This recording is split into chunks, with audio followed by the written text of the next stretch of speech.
Olá, seja bem-vindo. Enfim, chegou a sexta-feira, hein? E que sexta-feira gelada, foi o dia mais frio do ano. Agora já esquentou mais um pouquinho. Brasília é assim, né? Começa aquele frio bem de madrugada, depois esquenta um pouquinho e a gente vai esquentar um pouco mais esse dia com as informações de agora. Eu vou trazer as notícias do DF para você e conversar também sobre o que acontece no mundo que chama a nossa atenção. Eu sou Viviane Costa, vai ser um prazer ter a sua companhia. Vamos começar a edição de hoje?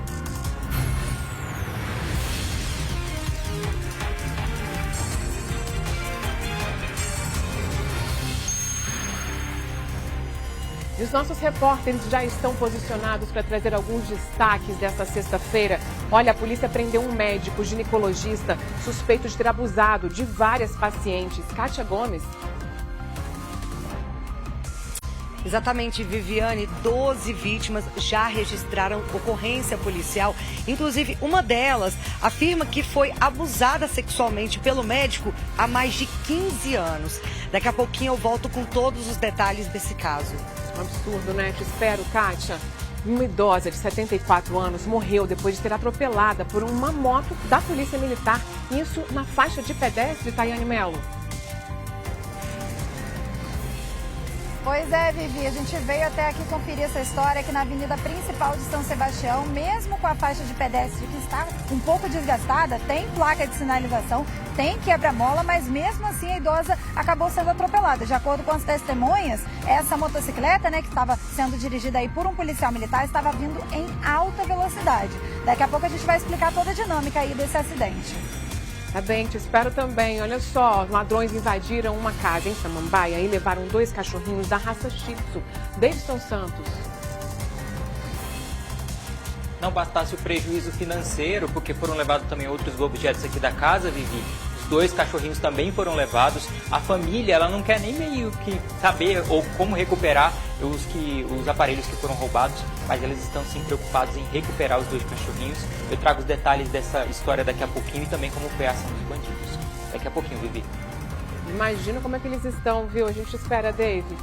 E tem dica para a criançada também aproveitar o fim de semana. Olha, a gente vai trazer novidade do Na Praia, que promete agitar as férias da meninada. Praia já é tudo de bom e a gente sabe que a criançada adora. Agora você imagina, praia com parque aquático. Essa é a novidade do festival Na Praia esse ano. Olha só o espaço que foi montado para as crianças se divertirem, brincarem. A gente vê que o parque aquático, né, tem diversas opções de brinquedo. Tem toboágua, ele pode inclusive utilizar, se não quiser brincar no toboágua, né, só como piscina. É diversão na certa, hein? E você é daqueles que ficam vidrados quando o assunto é tubarão? Pois você vai poder ver 25 espécies diferentes. Tubarão branco, tubarão-baleia, alguns em tamanho real em uma exposição. Vamos ao vivo para lá daqui a pouco. Hoje é sexta-feira, 7 de julho. Essas e outras notícias você acompanha agora. Vem comigo? Já estamos no ar. E a gente começa com essa notícia de que a Polícia Civil prendeu um médico ginecologista que é suspeito de ter abusado de várias pacientes aqui no Distrito Federal. Mais de 10 mulheres já teriam procurado a delegacia para poder denunciar esse profissional. Uma mega operação foi realizada para poder prender esse médico que estava em uma chácara na região de Formosa, isso em Goiás, né? Aqui pertinho da gente. A repórter Kátia Gomes vai trazer mais detalhes para a gente. Kátia, boa tarde para você. Olha, esse abuso, ele acontecia durante as consultas, ele fingia fazer parte do protocolo de atendimento, é isso?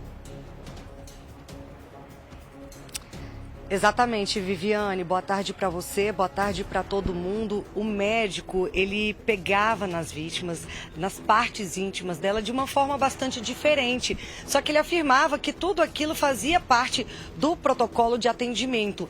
As vítimas, claro, ficavam bastante constrangidas, porque em um certo momento ele acabava ali masturbando essas mulheres e elas percebiam que aquilo ali não era algo normal de atendimento. Além disso, o médico também fazia questionamentos para essas mulheres bastante invasivos, como, por exemplo, quantos parceiros sexuais essa mulher já teve na vida. E uma delas, inclusive, ele chegou a dizer que se ela tivesse problemas para atingir o orgasmo, que ele poderia ajudá-la. Então, 2 mulheres registraram ocorrência aqui na delegacia de Taguatinga. A polícia já vinha investigando esses casos e ele tomou uma grande proporção depois que uma das vítimas acabou denunciando o caso na imprensa.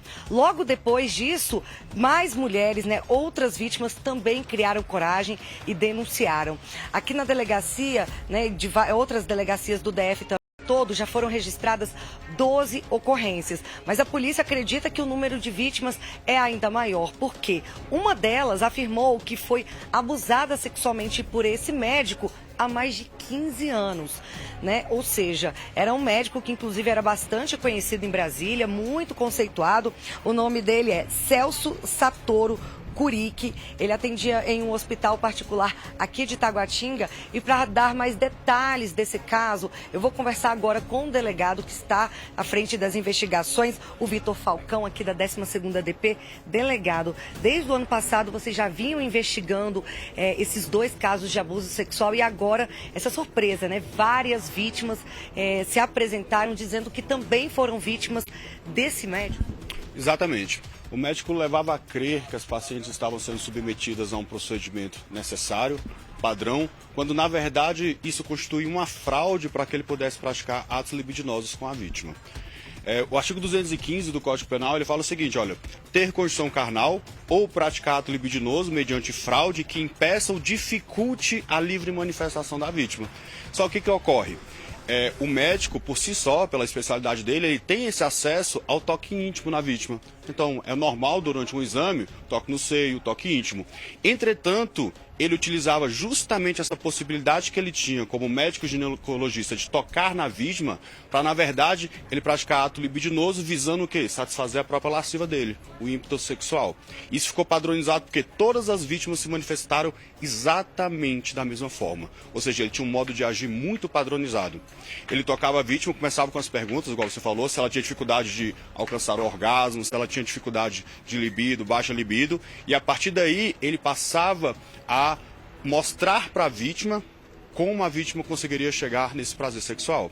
Então ele fazia movimentos típicos de masturbação, movimentos muito invasivos na vítima. As vítimas claramente ficavam constrangidas. É normal no procedimento desse, primeiro, que surja a dúvida. A mulher, no primeiro momento, ela fica ali paralisada e ela não sabe se foi submetida a um procedimento padrão, típico ginecológico, ou se ela estava sendo abusada.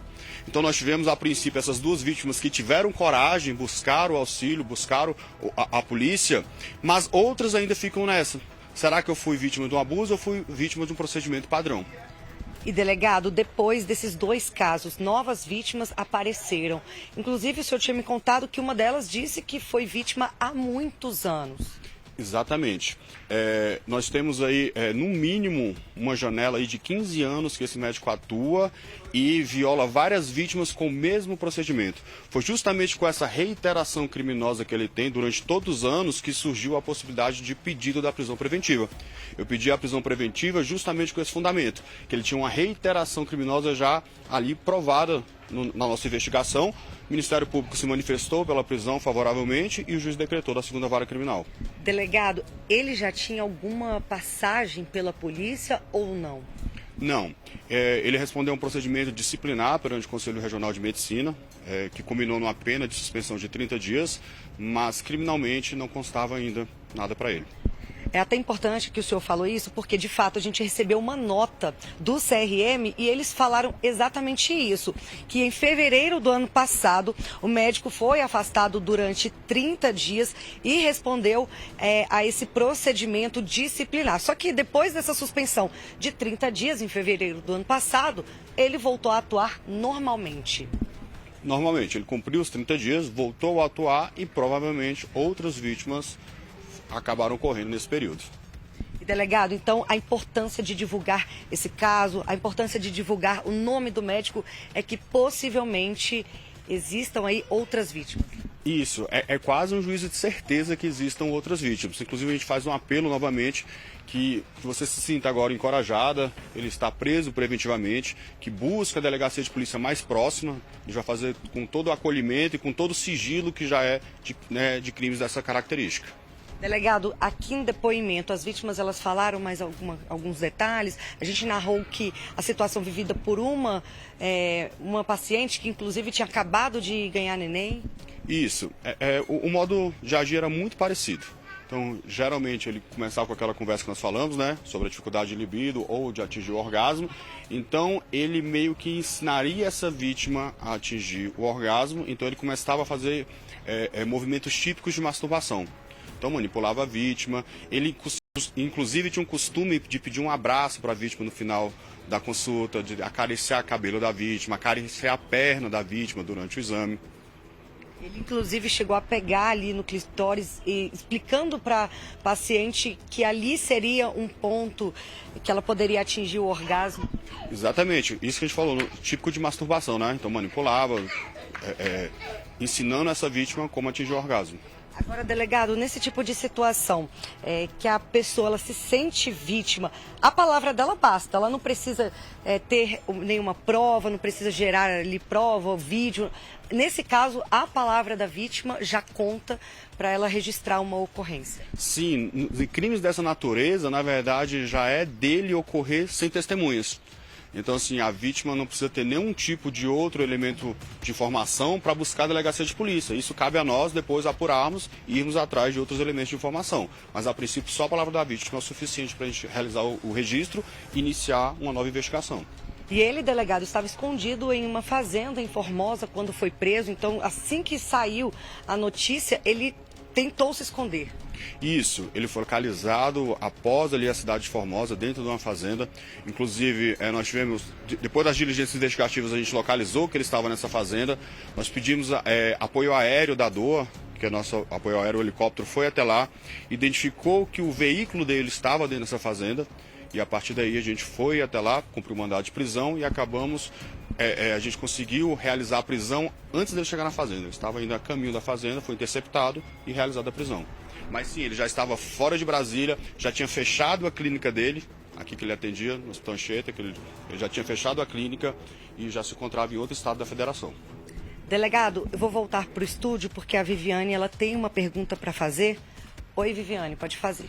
Olha, é uma situação tão absurda, né? Porque a gente fala, a mulher quando ela vai para uma consulta como essa, ela já fica um pouco constrangida, mas ela confia num médico que é um profissional que estudou para isso e você está pensando que está sendo ali cuidada por ele. E aí, de repente, ele se aproveita dessa situação para se satisfazer, né, Kátia? Agora, olha só, a gente viu ali nas imagens justamente essa operação que foi toda montada para poder encontrar esse médico que, como o delegado falou ali, já estava fugindo, mas ele chegou a reagir e ele confirmou realmente que agia dessa forma?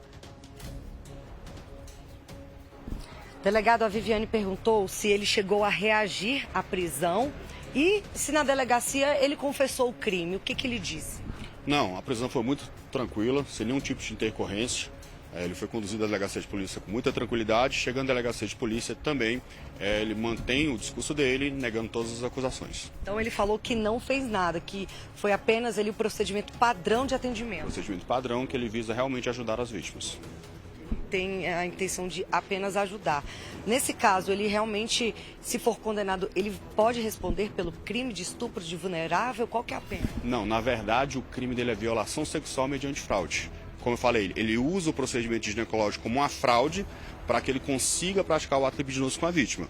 A pena, isoladamente, para cada vítima, 2 a 6 anos. Mas somando essas vítimas aí, pode passar de 50 a 60 anos de prisão. É por isso que é tão importante, não é, delegado, as vítimas denunciarem, registrarem ocorrência. Como o senhor disse, primeiro tinha apenas uma vítima, depois apareceu uma segunda. Às vezes a justiça ela nem decreta a prisão quando é caso isolado. Só que nesse caso, o senhor conseguiu pedir a prisão porque mais de 12 mulheres apareceram na delegacia e registraram.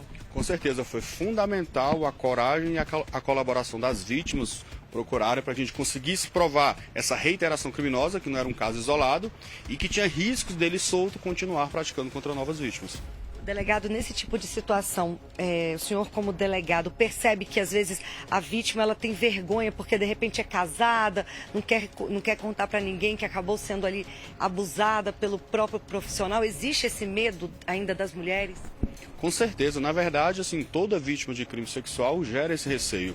Não é à toa que o próprio Código Penal ele estabelece que tem que correr em segredo de justiça. Então é mais uma tranquilidade para a vítima. O segredo de justiça só quem vai ter acesso realmente vai ser a polícia, o judiciário, o Ministério Público e o eventual advogado, e ninguém mais de fora vai ter acesso a esses dados. Então ela pode procurar, que a gente vai tratar com total sigilo que o caso requer. Tá certo, delegado. Muito obrigado pelas suas informações. Então é isso, né, Viviane? Acredito que o delegado conseguiu esclarecer todos os pontos e o médico, ele segue preso e agora a polícia trabalha na identificação, né, para tentar aí localizar novas vítimas que denunciem esse médico para evitar que logo ele seja solto. Volto com você. Agora, Kátia, sabe o que me chamou muita atenção? Porque vocês contaram que em fevereiro esse médico ele foi suspenso pelo Conselho Regional de Medicina por 30 dias e aí voltou depois a atuar. Agora, só me relembra aqui, qual foi o motivo pelo qual ele foi suspenso? Foi a mesma situação que foi encaminhada aí para o CRM e agora o CRM já se manifestou novamente sobre o que vai fazer, se ele realmente agora fica afastado de vez, ele perde ali, né, o direito de atuar? Então, Viviane, o CRM não detalhou por que ele foi afastado, disse só que ele estava respondendo a um processo ético profissional e que em fevereiro do ano passado ele teve essa suspensão de 30 dias. Ainda disse o seguinte, que as demais informações, né, sobre o motivo, elas correm em sigilo. Em relação agora, né, a situação de agora, disse que está apurando e que o processo também corre em sigilo, ou seja, o CRM não passou detalhes, não explicou, né, exatamente qual foi o motivo do afastamento desse médico, mas agora a gente, né, consegue perceber que se ele já foi afastado pelo próprio CRM em fevereiro do ano passado, né, o conselho já tinha ciência de atos praticados por esse profissional, né? Infelizmente, depois disso, né, mesmo tendo ficado aí 30 dias afastado, ele voltou a trabalhar e continuou, como a gente está vendo, a praticar esses atos libidinosos, né? Situação,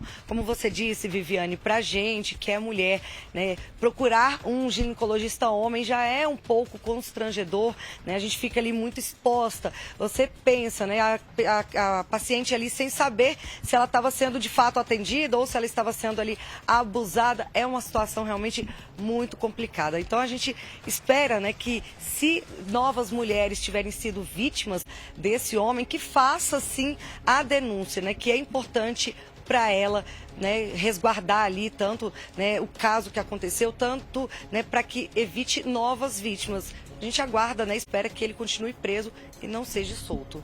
Eu volto com você. Sem dúvida, Kátia, obrigada. E a gente mostrou ali a foto desse médico justamente para que outras mulheres que tenham sido vítimas dele agora se encorajem diante de tantas denúncias para poder realmente procurar a polícia e também registrar aí, né, uma ocorrência e contar o que houve, para que ele não volte a atuar e constranger tantas outras mulheres. Obrigada, Kátia. Agora, olha só, ladrões invadiram uma casa lá na QR 215, em Samambaia, e aí levaram vários objetos, deixando um grande prejuízo ali para os moradores. Só que o pior dessa história é que esses bandidos acabaram levando também os 2 cachorrinhos de estimação da família.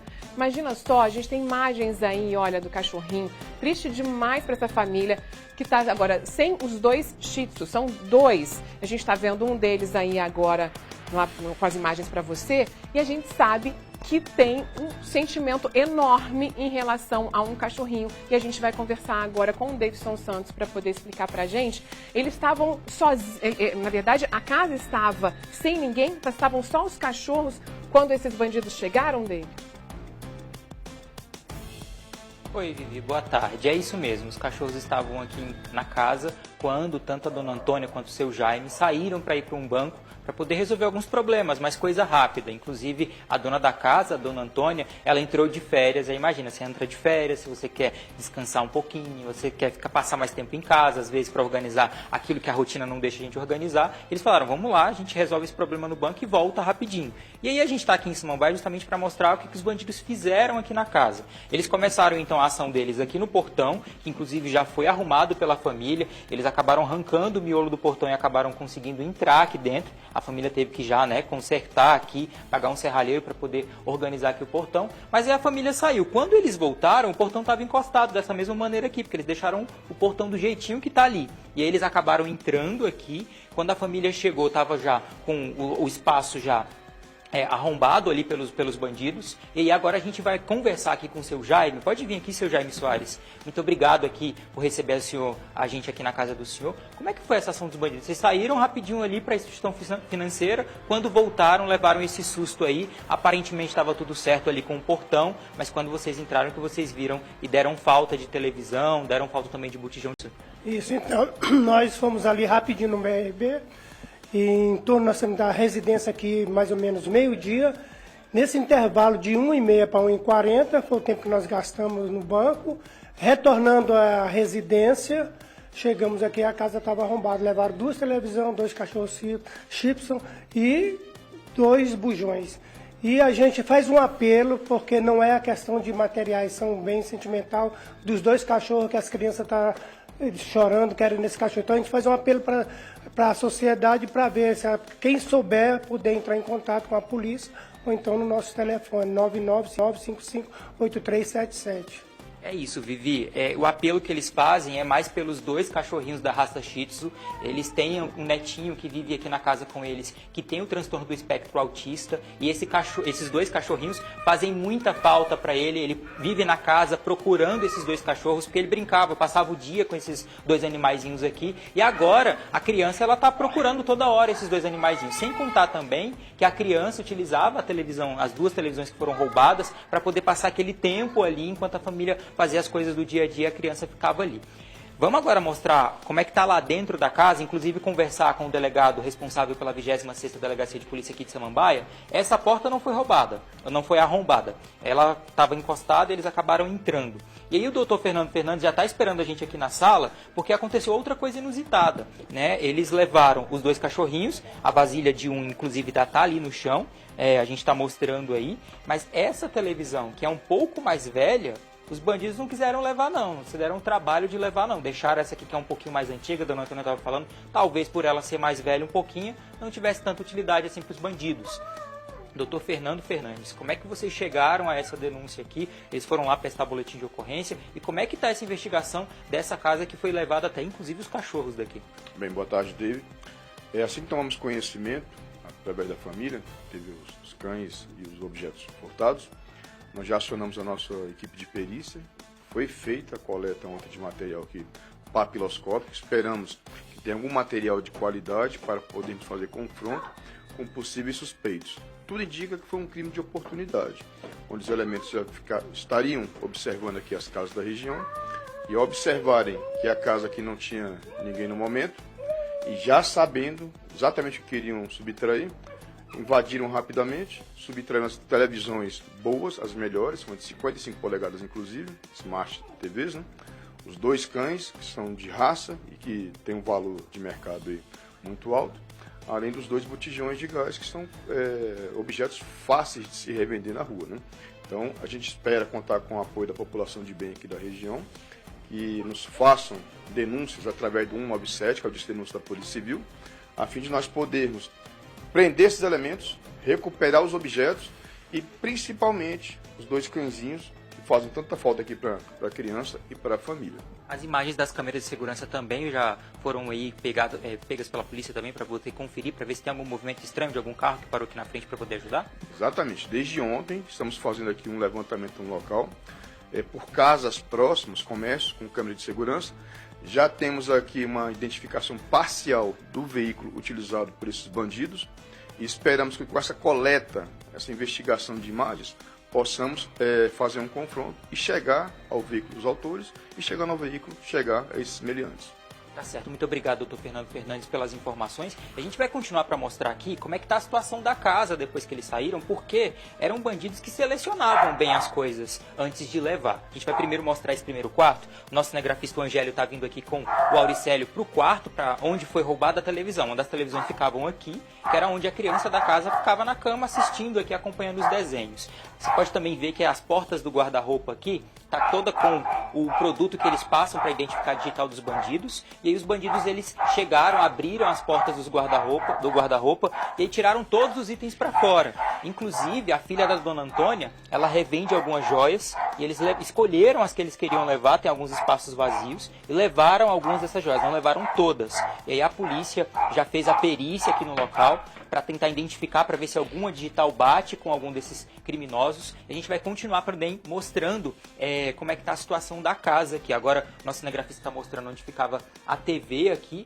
nesse primeiro quarto, porque não foi só essa casa da frente que foi assaltada pelos criminosos. A casa dos fundos também, eles levaram outra televisão e outro botijão também. Esse botijão, inclusive, que já está aqui na cozinha, Vivi, ele já foi dado pela família, porque é um bem que a gente precisa para usar no dia a dia, para cozinhar. Então, tiveram que comprar logo outro botijão, tiveram esse prejuízo aí. E agora a gente vai aqui para a casa dos fundos, porque tinha também esse outro cachorrinho, ó. Mas só que eles não levaram porque ele morde. E aí decidiram deixar esse cachorrinho. Os outros dois, que eram mais mansinhos, acabaram conseguindo levar eles. E aqui também a gente vê a ação dos criminosos, que arrombaram aqui a porta para poder ter acesso a essa segunda casa. Lá em cima tinha outra televisão.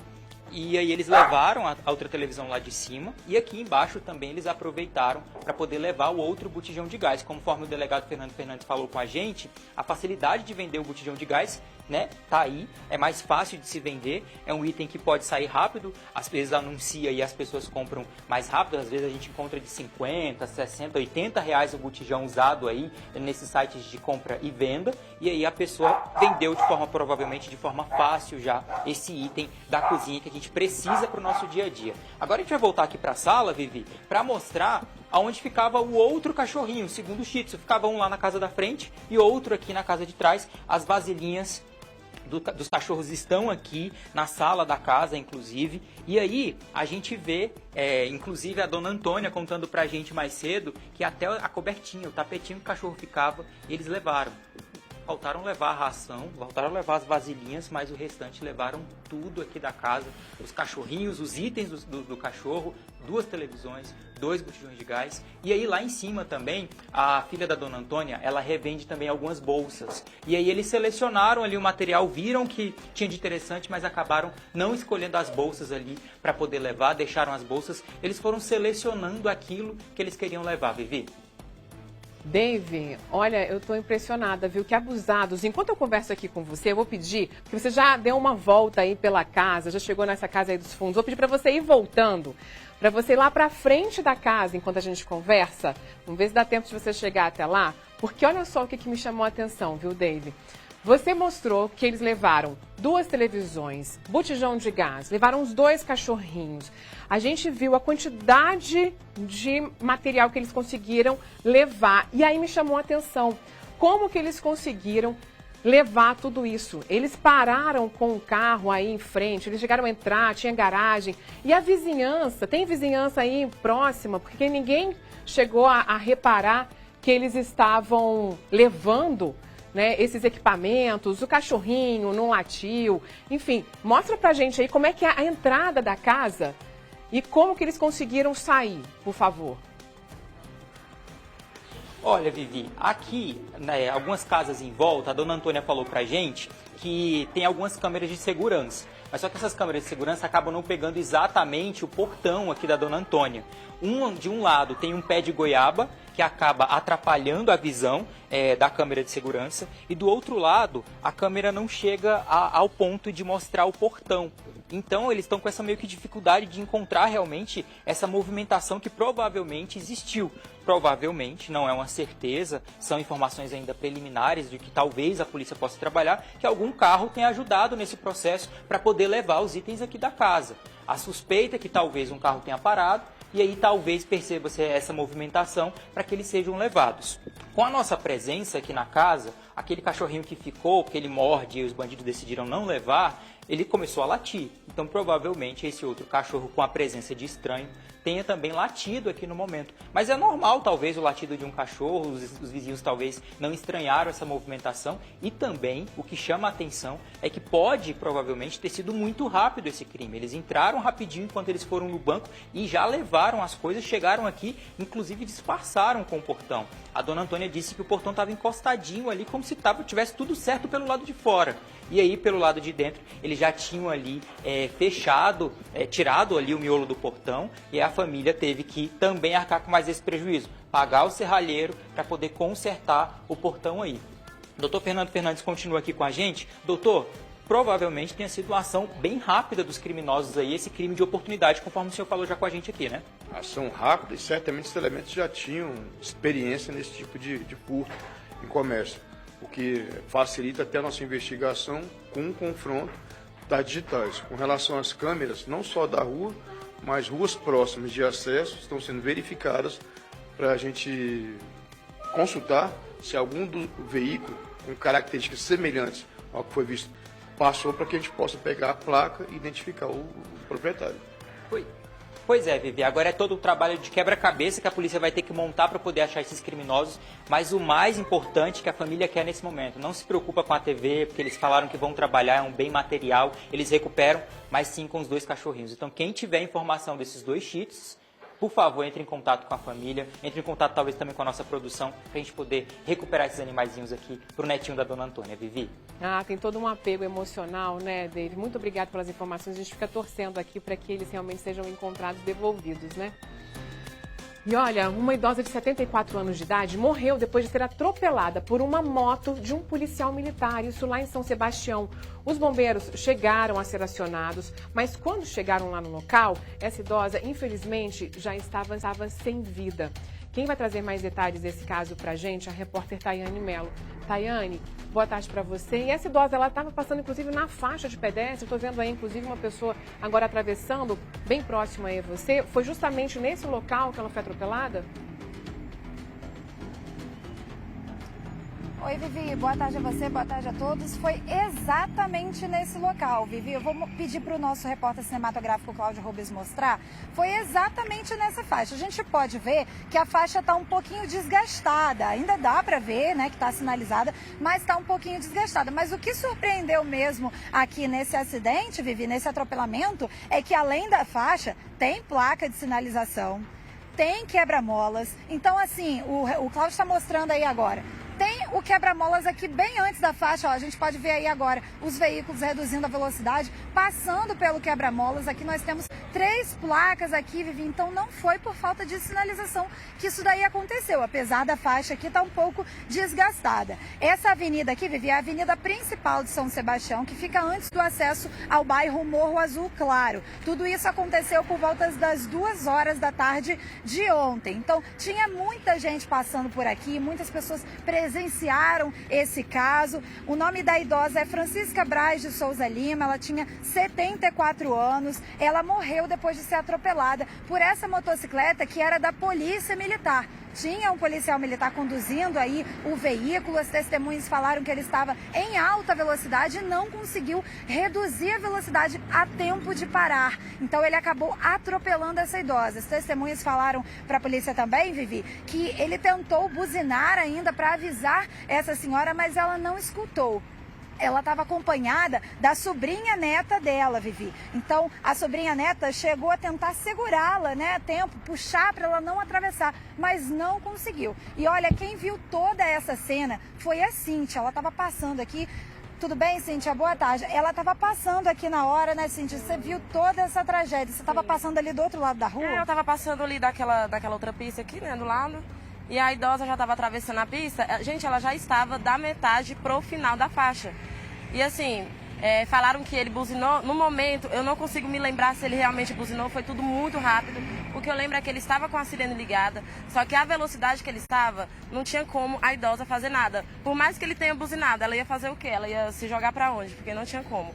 Então ela estava aqui da metade pro final da faixa. A sobrinha dela estava atrás dela. E ele pegou ela em cheio e ela voou. Ele estava tão rápido que ela voou e ele também voou na hora. E ela estava acompanhada da sobrinha neta dela. Você disse que ainda presenciou aí o último momento de vida dela. Ela chegou a pedir socorro quando ainda estava deitada? No caso, eu conversei com a sobrinha dela, né? Entrei em contato com a sobrinha dela, porque no momento não deixaram nem a gente conversar com ninguém. Eu queria ter conversado com a sobrinha dela para falar que eu tinha visto toda a situação, mas não deixaram. Os policiais não estavam deixando. A sobrinha dela falou que depois, é a sobrinha dela que correu para cima. Eu não tive coragem, eu fiquei ali um tempão abaixada, eu fiquei muito desesperada. E aí a sobrinha dela falou que ela ainda olhou assim pra ela, meio que um pedido de socorro, e aí ela faleceu na hora, não teve como. Aí foi a hora que eu tive coragem de atravessar e ir ao lado da senhora, porque eu fiquei muito apavorada. Foi muito, muito, muito feio. Muito feio. A batida foi muito feia, o policial veio muito rápido e foi uma cena horrível. Você passa por aqui sempre? Você já viu outros acidentes acontecerem aqui? Não, eu nunca presenciei outros acidentes aqui não, mas eu passo aqui sempre, Mas aqui tem muito acidente de caminhão, né, por causa da descida, os caminhões perdem o freio. Aqui tem, essa avenida aqui tem muito acidente, tanto que colocaram uma área de escape ali para os caminhões, que é uma área muito perigosa aqui em São Sebastião. Aqui, Vivi, inclusive é uma ladeira, né? A Cíntia tá falando aí pra gente que é uma descida, é uma ladeira, mas Cíntia, a gente tá vendo que tá sinalizado, né? A alta velocidade aí, você acredita que pode ter sido aí o fator principal aí para essa tragédia acontecer, né? Com toda certeza, eu dou toda certeza, porque no momento que a idosa estava atravessando, estava num momento super seguro, seria um momento que até você estaria atravessando. Era um momento tranquilo, não tinha trânsito, tava tudo ok. E ele veio em altíssima velocidade. E outras pessoas falaram que ele já vinha com essa alta velocidade lá de cima. Na hora que ele chegou aqui, ele estava tão rápido que ele não conseguiu nem desviar dessa senhora, porque no momento que ela estava atravessando, tinha aquele espaço de lá livre. Se ele tivesse numa velocidade mais baixa, mais reduzida, ele conseguiria desviar da senhora. Mas como ele estava muito rápido, eu acho que ele entrou em desespero, ele acabou atropelando a idosa e foi fatal. Muito obrigada, Cíntia. Pois é, Vivi, isso que a Cíntia falou aí, a polícia mandou nota pra gente, mas a polícia não explicou aí, não deu uma satisfação ainda se esse PM, né, estava em alta velocidade, se confirmou aí esse fato. Ela não disse, ela contou tudo isso, todos esses relatos das testemunhas, ela mandou aí nota pra gente, se solidarizou, lamentou aí a morte da vítima, mas não explicou essa questão aí da faixa, né, de pedestres aqui está mais desgastada, de repente o policial militar não viu, mas é difícil porque, como eu falei, aqui tem placa, tem quebra-mola, então dava para ver, né, a sinalização a gente está vendo aqui a todo momento que a gente estava aqui parado, aqui esperando a nossa entrada ao vivo, Vivi, a gente viu que os carros param, então tá todo mundo vendo que aqui é uma parada, que aqui é faixa de pedestre, tem quebra-mola, então agora a gente está vendo aí, ó, o carro passou, a moto vindo em baixa velocidade, então, Vivi, é um local que a gente está vendo sinalizado, então não tem desculpa aí para não ver, sabe, Vivi? Então a gente vai ficar aguardando aí um posicionamento da PM com relação a esse policial militar, que a gente também não sabe se ele estava a trabalho, se ele estava de repente indo rapidamente para uma ocorrência, a gente também não recebeu esse tipo de informação. A gente recebeu uma nota também do Corpo de Bombeiros que disse que a equipe, quando chegou no local, encontrou esse condutor da moto de 28 anos consciente, mas ele estava desorientado, estava com um corte no rosto e teve traumatismo crânioencefálico, Vivi. Ele foi levado ao hospital de base e até o momento que a gente tem informação é que ele já foi liberado. E essa idosa de 74 anos, ela estava com múltiplas fraturas, não estava mais com sinais vitais, então ela já morreu aqui no local, Vivi, já foi declarado o óbito aqui no local. Agora a gente está vendo aqui, ó, Vivi, pessoas, crianças, né, adolescentes saindo da escola, aqui é um lugar muito movimentado, a gente está vendo que é o cruzamento aqui, né, dá para fazer a curva, tem caminhão passando, tem van escolar passando, Vivi, então é um local muito movimentado, a drogaria tá ali do outro lado da rua também, a gente tem vários pontos de comércio, saída de escola, então, Vivi, é preocupante aqui a situação, porque mesmo com a sinalização, essa idosa acabou sendo atropelada. Agora, Tayane, deixa eu te perguntar, você está mostrando aí, e a gente está vendo, inclusive, que realmente é uma via muito movimentada. A gente viu aí que tem a faixa de pedestre, está um pouquinho apagada, mas antes um pouquinho tem até um quebra-mola ali, bem sutil, né? Mas tem, e ele não está pintado, não está sinalizado. A gente vê até que algumas pessoas acabam passando um pouco rápido demais ali por cima. E o Detran chegou a mandar para a gente também alguma informação, se manifestou? Sim, Vivi, o Detran mandou uma nota, a diretoria de engenharia do Detran falou que vai enviar uma equipe técnica aqui para o local para verificar essa situação aí da faixa de pedestres. Agora, como você está falando aí do quebra-mola, a gente já deixa aqui avisado também para o Detran visualizar, fiscalizar a questão da sinalização do quebra-molas, que como você muito bem disse aí, muito bem observado por você, não está sinalizado também, Vivi. Então a gente deixa aí esse pedido para o Detran para que verifique, além da faixa de pedestre, verifique aí o que dá para fazer para melhorar esse quebra-mola, Vivi, porque a gente vê até que do lado direito ele é um pouco mais alto que o lado esquerdo, então também ele está irregular. Eu não sei se está dando para perceber aí muito bem, mas ele está irregular. Do lado direito da pista, ele é mais baixinho, é quase imperceptível. E do lado esquerdo que ele está mais elevado, Vivi. Então, o Detran também ressaltou que, além da pintura, todas as faixas de pedestre possuem sinalização vertical. Então, eles reforçaram aí que, além da faixa, tem essas placas aqui, Vivi. Então, a administração de São Sebastião também encaminhou esse mesmo posicionamento do Detran. Então, eles têm aí a mesma opinião, o mesmo posicionamento do Detran. Quem vai conversar agora com a gente, Vivi, é o Wellington. Ele é especialista de trânsito. Tudo bom, Wellington? Pode chegar para cá, por favor? Boa tarde. Ele vai contar pra gente aí o que ele acha que está acontecendo aqui, né, Wellington? Porque a gente está vendo aí a falta que a faixa está um pouco apagada, o quebra-molas também não está muito sinalizado, mas tem placa. E aí, o que você, como especialista de trânsito, acha que pode fazer para melhorar aqui nessa via? Boa tarde. Boa tarde a todos aí, obrigado pela oportunidade. Trânsito é uma coisa sempre complicada. Eu acho que a gente deveria separar para poder entender.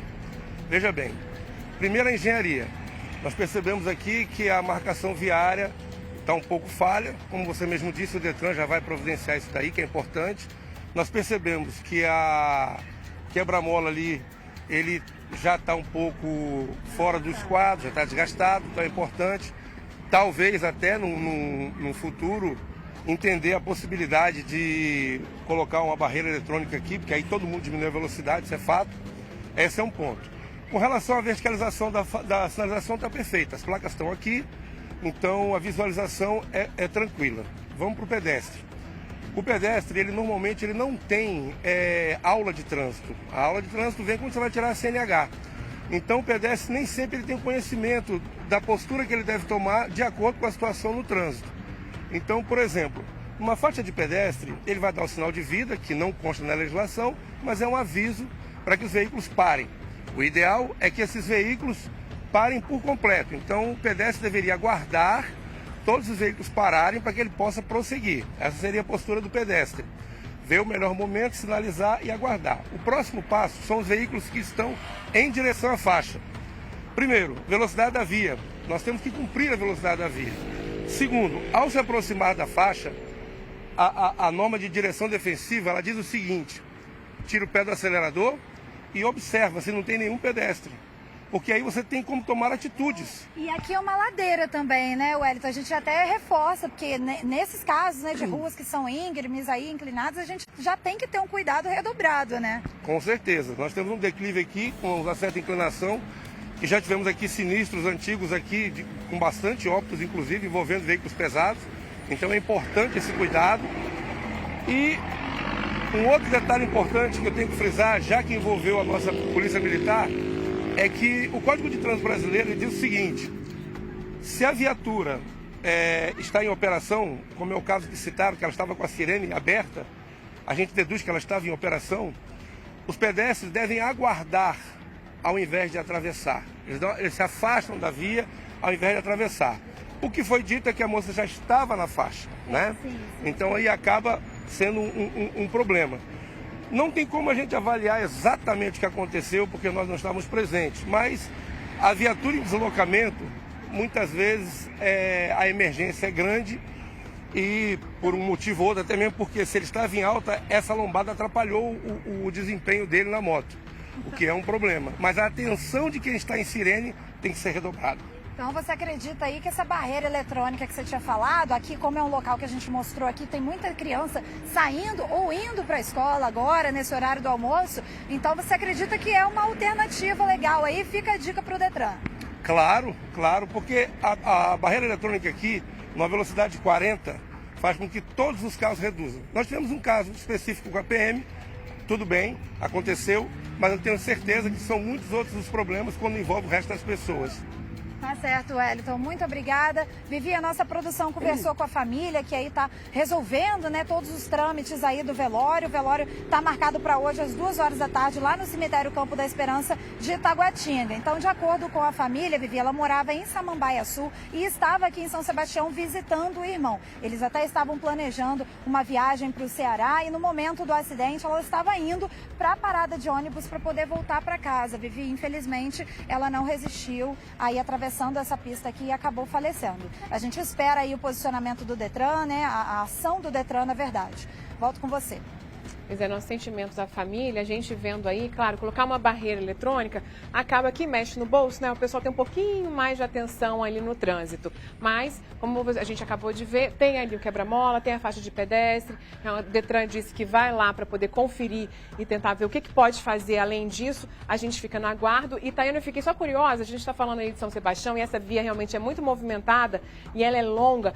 Foi nessa via também que essa semana um caminhão carregado com gás, com botijão de gás, ele acabou virando, bateu ali em 7 carros. Foi nessa mesma via? Não, Vivi, mas foi bem próximo daqui, bem próximo mesmo. Vou pedir pro Cláudio mostrar um pouquinho. Lá no final tem uma curva, Vivi, então foi para lá, foi lá naquela direção. Então a gente está vendo aí muitos acidentes aqui em São Sebastião, né, Vivi? Convém aí dar uma olhada aqui, os órgãos responsáveis, dar uma verificada no que pode melhorar. Já é o segundo acidente aí que a gente presencia. A gente sabe, nesse mesmo caso do caminhão, né, que estava carregado de botijão de gás, nesse mesmo caso, a via também era inclinada, também era aí numa ladeira, e aí é difícil frear. No caso do caminhão, o caminhão não conseguiu frear, a mesma coisa que aconteceu aqui, Vivi. Essa motocicleta não conseguiu frear a tempo, apesar aí do quebra-molas, né? O Wellington, especialista no trânsito, estava contando pra gente que até o quebra-mola aí, por conta da alta velocidade, pode ter atrapalhado ele a frear. Então a gente tá aí com 2 acidentes em São Sebastião em pouquíssimo tempo, parecidos, né, Vivi? O outro não teve vítima, mas acabou aí que deixou um estrago, um prejuízo grande para os donos dos veículos. E nesse caso, infelizmente, também uma morte, né? Obrigada, Tayane. E olhem só, viu, essa tática de um homem de 53 anos, ele usava para passar despercebido enquanto furtava celulares. Com uma Bíblia na mão e vestindo ali um terno, ele circulava por várias linhas de ônibus cometendo crime. A última vítima estava em um ônibus lá no CIA quando percebeu que esse homem abriu a mochila dela e retirou o celular. Aí, o que ela fez, né? O motorista foi avisado, ela foi lá, avisou o motorista chamou a polícia militar. Os policiais levaram o criminoso para a 5ª Delegacia de Polícia e lá foi confirmado que ele já possui várias passagens por furto, principalmente furto de celulares.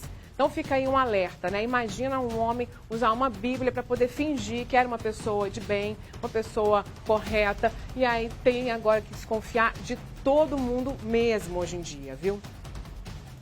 E aí, como se não bastasse, a gente falando de desconfiança, né? Ter receio ali de cair em golpes de criminosos que fingem ser de um banco, agora a gente tem que ter cuidado também com o próprio gerente do banco, porque olha o que aconteceu. O gerente de um banco foi preso em uma operação da Polícia Civil aqui no DF, sob a suspeita de desviar R$1,5 milhão de uma empresa que mantinha conta corrente na agência do Banco Santander, que ele era o responsável lá no Núcleo Bandeirante. Veja só na reportagem. Na operação, agentes da Polícia Civil do DF cumpriram 11 mandados de busca e apreensão em Águas Claras, Taguatinga, Vicente Pires e no setor de Rádio e TV Norte, no plano piloto, além de endereços nas cidades goianas de Anápolis e Santo Antônio do Descoberto. Também foram cumpridas ordens de prisão, apreensão de 6 veículos e bloqueio de R$4.600.000. As investigações começaram no início deste ano para desarticular uma organização criminosa que cometia furtos por meio de fraudes e lavagem de dinheiro. O gerente teria usado a senha de um funcionário do banco que não conhecia o esquema. Uma parte do valor desviado de R$1,5 milhão foi transferida para a conta dele mesmo e de outros 2 comparsas. Durante a ação, os policiais também apreenderam $11 mil em espécie e uma máquina de contar dinheiro. Os 3 envolvidos foram presos e levados à carceragem da Polícia Civil. Eles vão responder por furto qualificado, lavagem de dinheiro e organização criminosa. E em nota, o Santander informou que percebeu essa movimentação incomum e que a área de inteligência do banco colaborou com a operação da polícia. E disse ainda que possui sistemas para poder evitar prejuízos aos clientes. Ainda bem, né? Porque agora, nesse caso, não tem como falar para o cliente que ele não vai receber esse dinheiro de volta. Agora, um homem de 28 anos de idade foi preso por invadir e furtar vários objetos de dentro da Embaixada de Malta, que fica na Asa Norte. As câmeras de segurança lá da Embaixada registraram um suspeito lá dentro, durante a madrugada, procurando ali pelos itens que seriam furtados. Veja só aí nas imagens. Ele conseguiu levar uma televisão e um faqueiro de prata. Segundo a Polícia Civil, esse homem aí seria o mesmo que teria ameaçado o funcionário de um supermercado da Asa Norte com uma faca. Ele já tinha sido condenado pela Justiça por outro furto e estava cumprindo pena em regime aberto. E agora qualquer pessoa que trabalha para o GDF, seja como servidor efetivo ou então comissionado, terceirizado, estagiário, jovem aprendiz, colaborador, não importa, trabalha para o GDF, pode ser investigado por uma comissão especial de combate e prevenção ao assédio moral ou sexual no ambiente de trabalho. Isso em qualquer órgão do GDF, viu? Quem for vítima de uma situação como essa pode denunciar em total sigilo e segurança. A Gabriela Tunes explica pra gente como é que vai funcionar. Qualquer pessoa pode fazer uma denúncia no ambiente de trabalho. Ela terá acesso restrito e será sigilosa. E para registrar é bem simples. Pelo site Participa DF, pelo telefone 162 ou então presencialmente em qualquer ouvidoria da administração pública. As denúncias serão encaminhadas a uma comissão especial de combate e prevenção ao assédio. E caso o crime seja constatado, o culpado terá alteração na jornada de trabalho e também na lotação. De acordo com o Ministério Público do Trabalho, só esse ano, entre janeiro e abril, foram registradas 203 denúncias de assédio moral e sexual aqui no DF. O presidente Lula concedeu uma entrevista exclusiva à repórter Débora Bergamasco, lá no Palácio do Planalto. Ele fez um balanço das ações do governo federal até aqui e o que vem por aí também, que é o que a gente fica atento, né? O presidente também revelou que o novo PAC, que é o Programa de Aceleração do Crescimento, terá investimento na energia verde. Vamos ver um trecho? Olá, a gente começa agora uma entrevista exclusiva com o presidente da República, Luiz Inácio Lula da Silva. Obrigada, presidente, por nos receber aqui no Palácio do Planalto. O prazer é meu, Débora, de fazer essa entrevista com você. E a primeira pergunta é, agora em julho o senhor vai lançar o novo PAC. O senhor havia pedido para os governadores apontarem as principais prioridades de obras para realmente startar esse programa. O que veio? Ô, Débora, apenas uma explicação. Quando nós fizemos a transição no final do ano, coordenada pelo Alckmin, nós descobrimos que o Brasil tinha 14 mil obras paradas. Dentre essas obras, 4 mil obras eram obras de escolas. Dentre essas 4 mil de escola, 1.700 eram creches. Então, nós estamos num processo, primeiro, de retomar todas as obras que estavam paradas, que estão em condições de serem retomadas, e, ao mesmo tempo, nós convidamos os governadores por duas razões. Primeiro, para restabelecer a relação entre os entes federados. O governo anterior não conversava com o governador, ele brigava com o governador. E eu acho que não é possível a gente governar o Brasil sem conversar com governadores e sem conversar com prefeitos. Então, o que nós fizemos no mês de janeiro? Nós convidamos os 27 governadores e pedimos para eles que nos apresentassem os projetos de obra de infraestruturas na área da saúde, na área da educação, na área da rodovia, ferrovia, aquilo que ele entendia que fosse principal para o seu Estado, para que a gente construísse um programa de desenvolvimento e, com isso, a gente construir PPP, a gente atrair investimento externo direto para o Brasil e a gente discutir tanto o dinheiro do orçamento quanto o financiamento via bancos públicos. Isso está pronto. Nós pretendemos lançar agora, na segunda quinzena de julho, esse PAC. Junto com ele, vamos lançar o Minha Casa Minha Vida número 2, que serão mais 2 milhões de casas novas entregue ao povo trabalhador e mais 186 mil casas que estavam paradas, que a gente vai voltar a construir essas casas. Já entregamos 10 mil e nós vamos entregar todas elas, porque todas que tiverem condições a gente vai entregar. Você sabe que o PAC que nós lançamos em fevereiro de 2007, ele foi o maior programa de infraestrutura que esse país conheceu. E nós agora vamos fazer outra vez um grande programa de infraestrutura para ver se a gente tira o atraso do Brasil, sabe, na questão do transitar da nossa riqueza, dos nossos produtos agrícolas, da nossa indústria, e fazer com que o custo do Brasil diminui e facilite com que as pessoas possam ganhar um pouco mais, chegando mais rápido os nossos produtos nos países de origem. Esse PAC, eu acho que será uma coisa extremamente importante, porque com ele nós vamos, inclusive, colocar a questão da transição energética. Nós queremos fazer um grande programa de investimento em eólica, em biomassa, em solar, em hidrelétrica, e mais ainda no hidrogênio verde, que é uma coisa que está ficando na moda agora, e nós estamos construindo parceria com vários países do mundo na produção de hidrogênio verde. Então o PAC é isso, o PAC é o seguinte, o PAC é dizer, o Brasil está de volta, o crescimento econômico está de volta, o salário está de volta e a melhoria da qualidade de vida do povo está de volta. É isso. Já sabe quanto de dinheiro disponível, pelo menos para esses próximos 4 anos, enfim, para esse ano, para o ano que vem, vai ter para o PAC agora? Não, ainda, como o programa não foi apresentado totalmente, ainda não tenho os números. Mas serão bilhões e bilhões de reais. Débora, você tem acontecendo no Brasil. Durante 4 anos, o governo anterior investiu em obra de infraestrutura 21 bilhões em 4 anos. Só este ano, nós vamos investir 23 bilhões de reais. Ou seja, em 6 meses, nós fizemos mais de investimento do que fizeram todo o ano passado. E o que isso faz acontecer? Na medida que o dinheiro começa a circular, na medida que o dinheiro começa a rodar na mão das pessoas, a gente começa a perceber que a economia vai crescendo. As pessoas vão ficando mais felizes, as pessoas vão tendo emprego, as pessoas vão tendo salário. E é esse Brasil que eu quero entregar em 2027 para o povo brasileiro. Um país mais desenvolvido. Você está lembrado que quando eu deixei em 2010, o Brasil crescia 7,5% ao ano.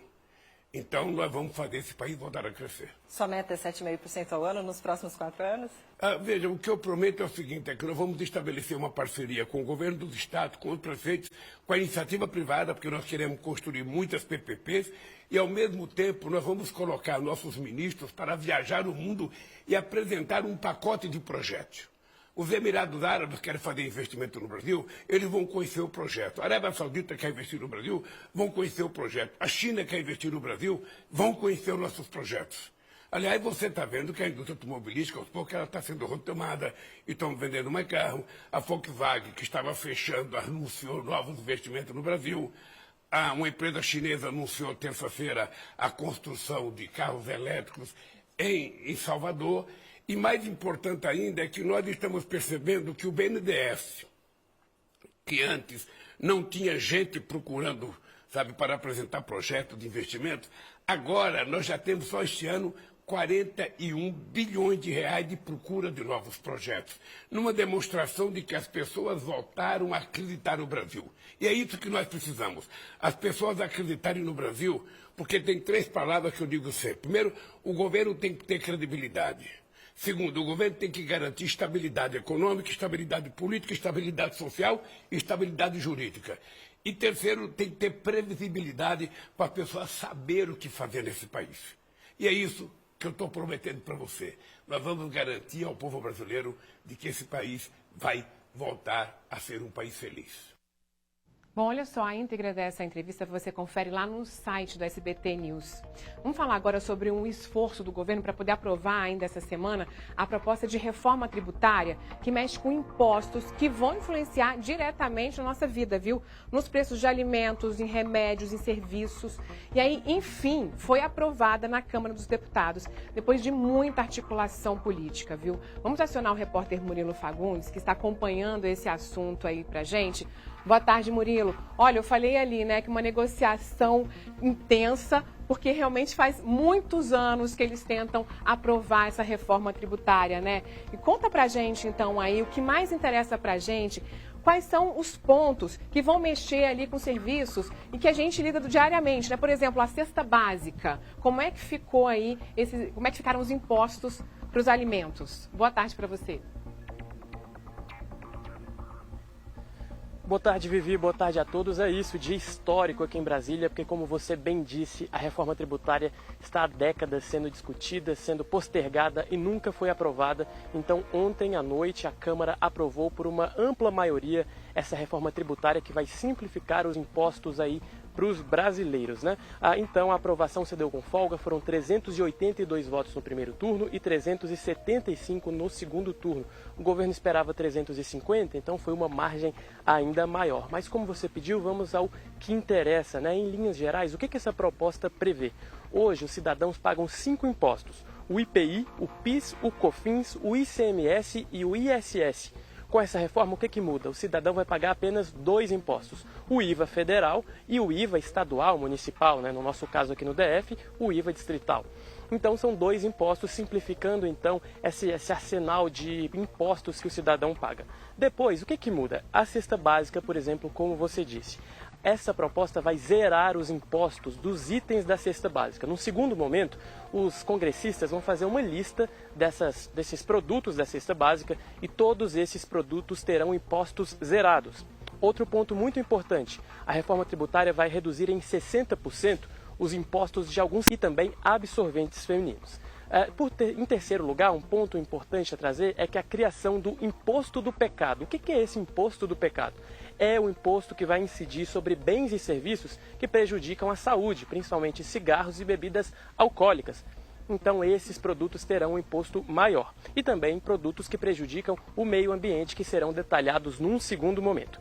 Outro ponto que eu trago aqui também, o cashback do povo. É um termo que tem sido usado, que é um valor que vai voltar para pessoas de renda menor. Essas pessoas vão pagar o imposto e depois, por algum mecanismo, elas vão receber esse dinheiro que foi pago em impostos. E por fim, um ponto importante da reforma tributária é que os estados maiores, como São Paulo, terão mais participação no conselho que vai definir essas alíquotas. Esse foi um ponto, então, assim, que fez o governador de São Paulo apoiar a proposta. Vivi, apesar dessa simplificação, vai haver um tempo de transição. Então, os novos impostos começam a valer só em 2026 e a reforma só será inteiramente ali efetivada em 2033, daqui a 10 anos. Obrigada, então, você aí destrinchando pra gente como é que vai funcionar, o que afeta, né, a nossa vida. E só para concluir aqui rapidamente, ela foi aprovada na Câmara, mas agora ela tem que passar pelo Senado lá. Já está tudo orquestrado também para passar de uma forma mais rápida?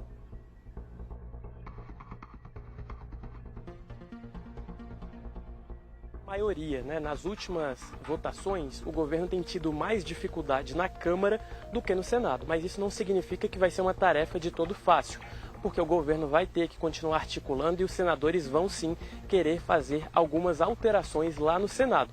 Mas o governo está confiante, o ministro da Fazenda, Fernando Haddad, disse que o governo não vai ter problemas lá na votação do Senado. O ministro da Fazenda, inclusive, está aqui no Palácio da Alvorada, onde nossa equipe está agora. Ele conversa com o presidente Lula para fazer um balanço dessa votação, mas o governo, no geral, está bastante otimista com a votação da reforma tributária lá no Senado no segundo semestre. Vivi. Muito obrigada pelas informações, viu, Murilo? Bom trabalho para você.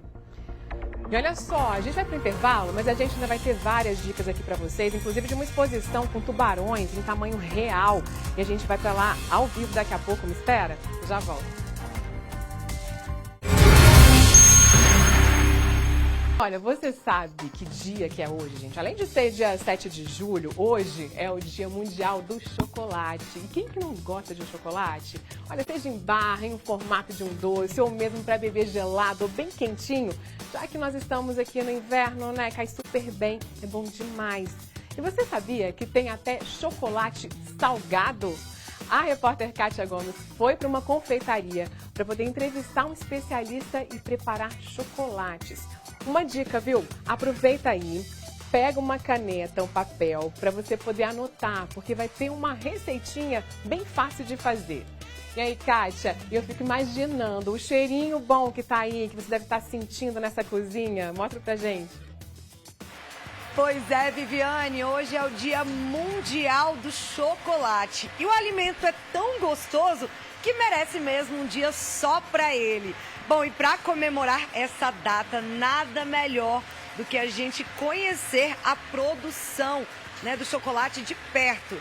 Olha só, gente, que delícia, que maravilha. O verdadeiro cacau aqui em diferentes formas. Bom, e para falar um pouquinho do chocolate, claro, eu vou conversar com quem entende do assunto. Vem cá, o Alexandre Ferreira, que já trabalha no ramo há muito tempo. Me conta, né? Como que surgiu essa ideia? Você é um apaixonado por chocolate? Por que você decidiu entrar nesse ramo? Então, boa tarde a todos. Eu era jogador de futebol, né? E saí da bola pro bolo, a gente brinca. E entrei nesse mundo do chocolate, que foi um mundo que me encantou, né? Que eu fui conhecendo mais dessa iguaria e toda a versatilidade do chocolate. Então eu pude perceber que o chocolate poderia dar, assim, várias formas de criar receitas, criar novos produtos e alcançar a vida das pessoas através de um produto que a gente brinca, né? Dizer um pedaço de felicidade, né? Agora me conta, né? Hoje você tem uma fábrica grande, você conta com a ajuda de funcionários. Como que começou tudo? Então, eu comecei em 2009, mais ou menos há 14 anos atrás, vendendo bombom na rua, né? Ia de porta em porta, fazia aqueles bombons embalados, vendia em salão de beleza, restaurantes, em alguns órgãos públicos, e ia oferecendo tanto os meus bombons como alfajores, né? Que são também doces feitos com chocolate. E aí, depois disso, foi crescendo cada vez mais e hoje, né, a gente vê que é uma marca bastante conhecida aqui em Brasília. Sim, aí a gente foi aprimorando, né? Eu fui fazendo vários cursos na área, tanto na linha de chocolateria como de confeitaria também, para aprender outros produtos que também usam chocolate, como o bolo, o brownie, o bolo no pote, outras receitas, né? E aí eu fui desenvolvendo, então a gente foi entrando no mundo de casamentos, que é um mundo que não existiria se não fosse as lindas mesas de doce recheadas de chocolate, né? E também no mundo corporativo a gente criou um projeto único aqui em Brasília de personalização no chocolate. Então a gente consegue imprimir logomarcas, imagens. A gente criou uma linha do Chocobento, né, com mensagens engraçadas, interativas. Então a gente foi desenvolvendo vários produtos até chegar na linha hoje, que é um dos nossos carros-chefes, que é a linha funcional, onde a gente também trabalha chocolates vegano, zero açúcar e outros produtos. Não, e vocês também produzem chocolates diferentes, né? Antes, né, da gente entrar aqui ao vivo, você me mostrou ali um chocolate que é um pouco exótico. Sim, a gente tem o chocolate salgado, né? Para quem não conhece, é um chocolate caramelizado, onde no processo dele, ele alcança notas de doce de leite e a gente dá um toque de flor de sal, para dar esse contraste do agridoce, né? Não, e tô vendo aqui, a produção não para, né? As meninas estão ali trabalhando a todo vapor. É sempre assim, a rotina de produção é enorme. Sim, hoje como a gente trabalha em vários nichos de mercado, então a gente tem essa linha para casamentos, para festivais. A gente agora está com uma produção de produtos veganos, né, chocolates sem lactose. Então, a cada dia a gente consegue fazer uma produção diária diferenciada para atingir vários públicos diferentes. E a gente consegue produzir, fazer alguma coisa aqui rapidinho para o público ver como é que faz? Ver que tem coisa que realmente dá trabalho, tem produto que dá trabalho, mas tem produto que é um pouco mais simples. Sim. Kátia, vamos fazer aqui ao vivo uma receita de um chocolate quente maravilhoso, aproveitando esse período agora do invernozinho frio, né? Ainda mais hoje, sexta-feira, o pessoal tá em casa com o maridão, com a esposa, quer fazer algo diferente. Vamos fazer uma receita rápida com apenas 5 ingredientes de um chocolate quente fantástico que qualquer um pode fazer em casa? Vamos, claro, vamos lá. A receita ela é bem simples, né? A gente vai colocar o leite, o creme de leite. Leite e o creme de leite tem a medida, mais ou menos? Então, aqui eu trabalhei com 200 ml de leite e coloquei aqui em média 50 ml de creme de leite. A gente já vai acrescentar aqui o cacau em pó e vamos acrescentar a canela. Aí aqui é só misturar bem antes de levar ao fogo, né? para homogeneizar a parte do cacau, para ele não criar aquelas bolinhas, para ele ficar um chocolate quente bem cremoso, lisinho, sabe? Então a gente vai misturar bem ele aqui, ó. Na mão mesmo? Na mão mesmo. Segredo. Isso aqui, para quem não conhece, é um fouet, mas quem tiver em casa uma colherzinha de pau, com o que tiver para mexer, pode mexer, não tem problema não. Bem simples, gente. Olha, ele tá só mexendo mesmo, só misturando os ingredientes. Lembrando, 200 ml de leite, cerca de 50 ml de creme de leite, chocolate em pó e o segredo, que é um pouquinho de canela, um pouquinho de canela. Então vai... É só a gosto, né? Então, quem não gosta de canela não precisa colocar. Quem gosta pode botar uma pitadinha, só para dar aquele sabor mesmo, aquele aroma. Gente, vocês não têm ideia do cheiro que isso tem, né? Infelizmente na televisão não tem cheiro ainda, mas olha, eu garanto para vocês, isso aqui tem um cheiro delicioso, cheiro maravilhoso. Aí, então aqui, ó, nosso chocolate está praticamente já 100% misturado. A gente agora vai acrescentar o chocolate e vamos levar ao fogo. Aqui é só atingir o ponto de fervura, para ele estar aquela temperatura que não vai queimar a boca, tá agradável ao paladar, e servir. Então, esse chocolate aqui vai derreter. Então. Vai derreter. Perfeito. Então, a gente vai colocar ele no fogo aqui e daqui a pouquinho a gente mostra como é que ele vai ficar aqui para vocês. Maravilha. Então, vamos lá colocar no fogo. Aqui, o fogão fica aqui do outro lado, vamos atravessar a cozinha. Gente, olha, tá tão friozinho, né? Isso, eu realmente acho que... Deixa eu passar pra cá, deixa você... Aqui, olha, eu acho que realmente é uma excelente receita aí pro final de semana que tá chegando. A previsão é de frio, então ficar em casa, assistindo um filme, tomando chocolate quente. Bom demais. É bom demais, né, Kátia? Chocolate quem não ama, né? Não, gente, não tem quem não gosta. Chocolate é tudo de bom. E aí, aqui é rapidinho também, né? Eu tô vendo que você já tá com fogo, até um fogo baixo, não precisa ser um fogo muito alto. De preferência, se a pessoa não tiver ainda muita familiaridade com chocolate, pode trabalhar o fogo baixo para não queimar, né? Porque você tem que ficar mexendo sempre, que o chocolate ele é bem sensível. Então, se você só deixar ele no fogo, ele vai criar uma crostazinha embaixo e ele vai queimar, né? A gente diz que o chocolate, quando ele queima, ele fica aquele gosto meio amargo, então ele não vai ficar tão legal. Então aqui a gente só está aquecendo o leite e aguardando o chocolate derreter 100%, para a gente ver como é que vai ficar essa receita nossa aqui. Olha, gente, já está quase pronto. Então, olha, uma receita que você faz em casa, né? Em menos de 3 minutos já fica pronto e... Com certeza, gente, olha, pelo cheiro, já tenho certeza que tá maravilhoso.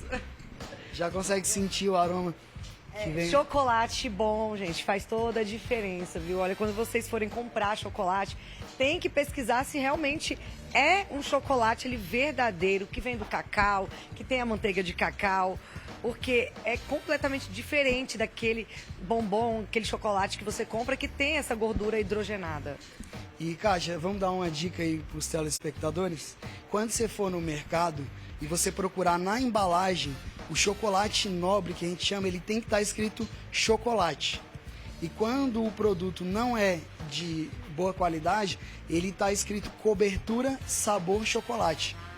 Olha a então, dica. Pela nomenclatura, você consegue diferenciar um chocolate quando ele é um chocolate bom e quando ele é um chocolate de mais baixa qualidade. Maravilha. Bom, já tá pronto? Já, ó. Já dá pra gente saborear. Aqui, ó, você já consegue ver que o nosso chocolate derreteu. Então ele tá bem lisinho. Aí agora a gente vai deixar ele chegar só um pouquinho mais na temperatura pra gente sentir... Ele precisa engrossar um pouco. Hein? Não, aqui, como a gente já acrescentou o chocolate, à medida que ele for esfriando, ele vai dar aquela textura mais cremosa, né? Aqui, na verdade, a gente só tá fazendo ele chegar numa temperatura para bater aquele friozinho e a gente vir com chocolate quente para aquecer aí, né? E eu tô aqui já salivando já. Tenho certeza que vocês aí de casa também estão, olha, na expectativa aqui do chocolate ficar pronto. Vou pegar uma colherzinha aqui pra gente ver como é que tá a temperatura. Chegou a hora boa, que é a hora de provar pra ver se ficou bom mesmo. Então o segredo é esse, olha gente, eu vou aproveitar que ele foi ali, vou continuar mexendo pra não grudar no fundo da panela. É simples, gente, não tem nenhum segredo, não é nenhum segredo. Zero segredo, né? Aqui, cara. Chegou a hora da verdade. Olha, será que ele tá quente, né? A gente tá vendo aqui, ó, fumacinha, ó, saindo. Então vamos. Vai cair, peraí. Vamos dar pro nosso auxiliar aqui pra... Nossa. Nossa.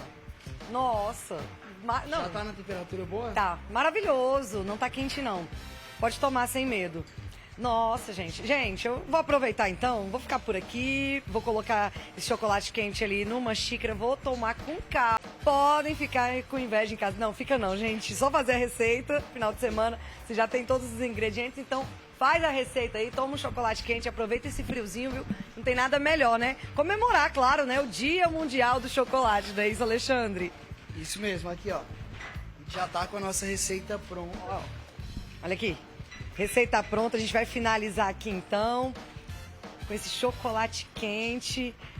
Olha, é a dica aí, tanto, né, como eu disse, para comemorar essa data hoje, que é o Dia Mundial do Chocolate, como também final de semana, né, tomar domingo, sábado à tarde, domingo à tarde, para compensar esse friozinho aí, vendo um filme em casa. Olha, não tem programa melhor. Então, Viviane, eu fico por aqui, volto com você no estúdio.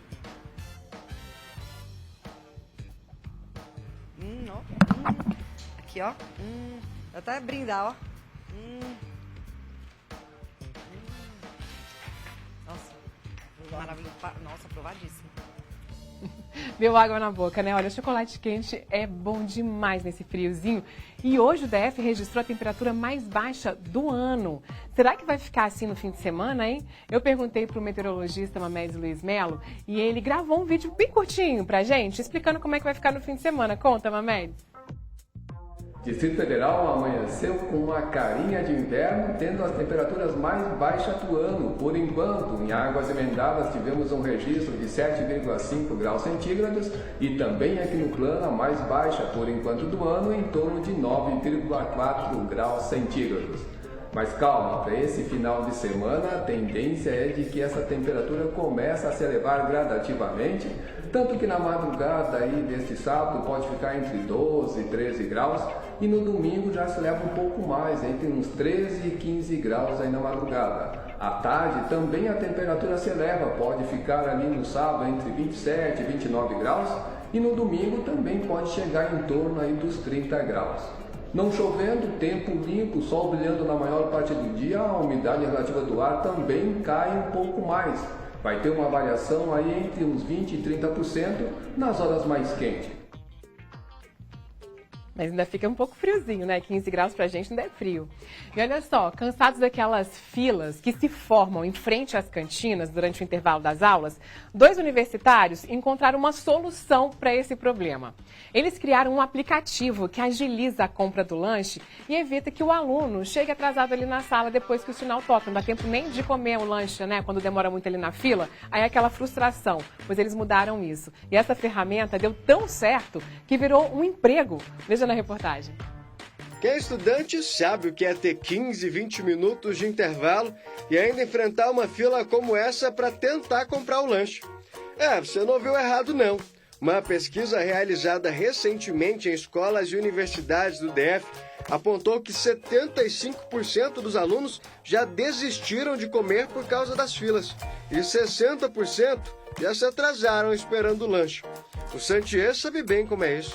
É fila de 9h40 até o início da segunda e última aula que a gente tem. Então, realmente, se não chegar aqui ou sair da aula antes ou pedir, você não come. Foi desse problema diário na vida dos estudantes que nasceu uma startup brasiliense. O Davi, um dos fundadores, perdeu a prova por causa dessa via sacra de fila para pedir, pagar, aguardar, pegar, lanchar e ainda ter que fazer tudo isso em um intervalinho de 20 minutos. Ao ficar pronto, eu voltei correndo para a sala e comendo ainda. e o professor não deixou eu entrar. Então, com isso, as noites que eu tinha virado em claro estudando foram por água abaixo porque eu perdi a prova. Então eu voltei para a alimentação, um pouco irritado de certa forma, olhei ao redor e falei, pô, todo mundo aqui está no celular, o pessoal está na fila ali, está no celular, todo mundo está conectado, nossos amigos todos reclamam dessa fila, lá fora a gente tem outros aplicativos que a gente pode usar para se alimentar em casa ou em qualquer lugar, pode fazer um pedido remoto, mas por quê? Aqui na faculdade, onde mais tem jovens, onde mais tem celulares, pessoal conectado, a gente tem que perder tempo esperando o lanche. Juntos desenvolveram o Rango, esse aplicativo que permite o estudante antecipar o processo e da sala de aula mesmo fazer o pedido. E a proposta é realmente só agregar aos estudantes, e como o Davi tinha falado, outros restaurantes também. Então, para o estudante, a gente não tem nenhuma cobrança adicional.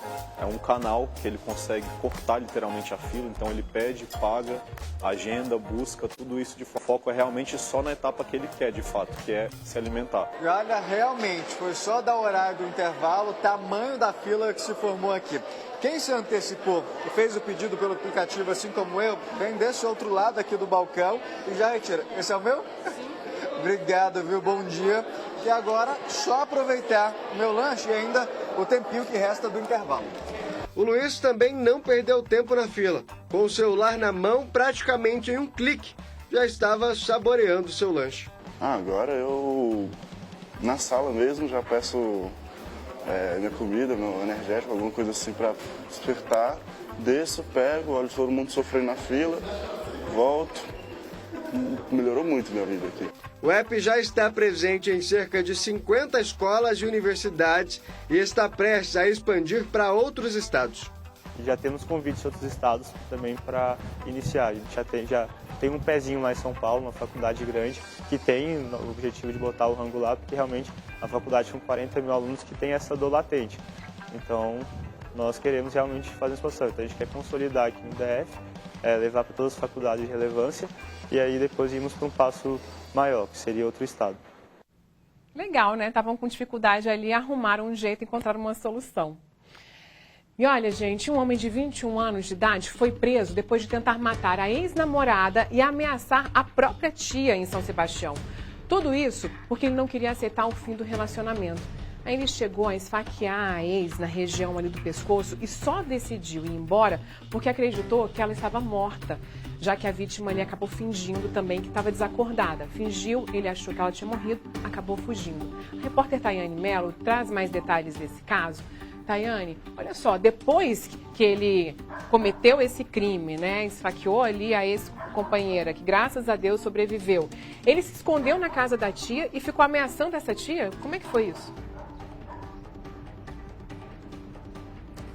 Pois é, Vivi, de certa forma ele acabou se entregando, né? Ele cometeu esse crime na terça-feira, ficou aí 2 dias foragido, foi atrás dessa tia, ameaçou essa tia, então ela com medo acionou a polícia militar, falou que o criminoso, né, que o suspeito estava na casa dela, estava ameaçando ela, a família, então a polícia rapidamente veio e conseguiu prender esse homem. Esse homem de 21 anos, identificado como Eduardo Henrique Carvalho da Silva, enforcou e esfaqueou a ex-namorada de 20 anos no pescoço nesta terça-feira, durante uma festa na Rua 19 do bairro Vila Nova, em São Sebastião. Então ele não teria aceitado o fim do relacionamento e aí ele desferiu aí esses golpes de faca na vítima e aí a vítima fingiu desmaio, Vivi. Então, veja bem, né? Ela precisou fingir que estava morta para conseguir se livrar ali daqueles golpes que estava tomando, né? Ela também foi enforcada, então por pouco, Vivi,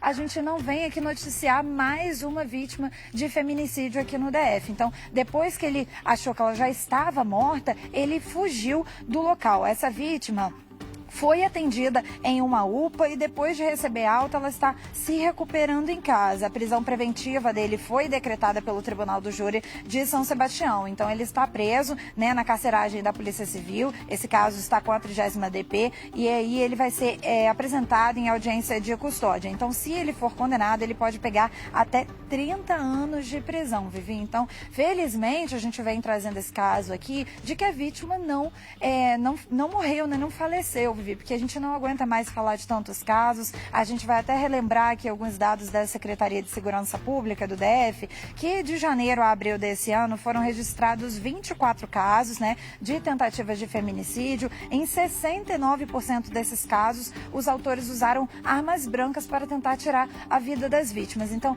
mais uma vez, a gente vindo falar aqui, a gente vai reforçar novamente, a gente não pode parar de reforçar para as vítimas, os conhecidos aí das pessoas que estiverem passando por esse tipo de situação.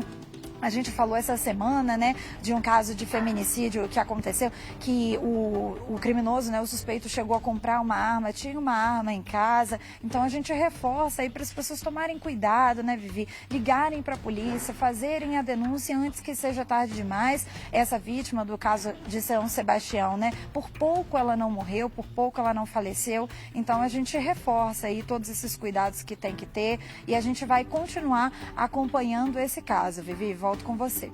Obrigada pelas informações, Tayane. Graças a Deus, como a gente está falando aqui, isso daí foi uma tentativa, morreu, mas a gente vem falando aqui que já são 20 feminicídios só este ano e a gente realmente reforça para que as mulheres elas se afastem e denunciem esses homens com que elas estão e que demonstram ser violentos. Obrigada, viu? Olha, essa semana nós mostramos aqui o caso de um aluno de 11 anos que tem transtorno do espectro autista e que estava sendo maltratado por uma professora da rede pública de ensino. Repercutiu muito esse assunto, né? Só para a gente relembrar aqui, a mãe desse aluno já estava desconfiada e aí decidiu colocar um tablet dentro da mochila do filho para poder gravar tudo o que acontecia dentro da escola. A gente está mostrando para vocês aí a cena em que ela repetiu para poder mostrar o que ela estava fazendo para conseguir ter essa prova. Foi então que ela descobriu que a professora estava gritando, maltratando os alunos que são de uma turma especial. Agora nós vamos ao vivo conversar com a Kátia Gomes, porque nós temos algumas novidades sobre esse caso. Outras mães de alunos que estudam nessa mesma escola também teriam procurado a polícia para poder denunciar essa mesma professora. Kátia, olha, bem-vinda mais uma vez. Além dessas mães que foram lá denunciar a própria professora, ela foi chamada para prestar depoimento, né? Como é que foi? Exatamente, Viviane, essa professora já está sendo investigada, inclusive, segundo a Secretaria de Educação, ela foi afastada da escola e outro professor já assumiu essa vaga, então o caso está sendo ali apurado em sigilo, segundo a própria Secretaria de Educação.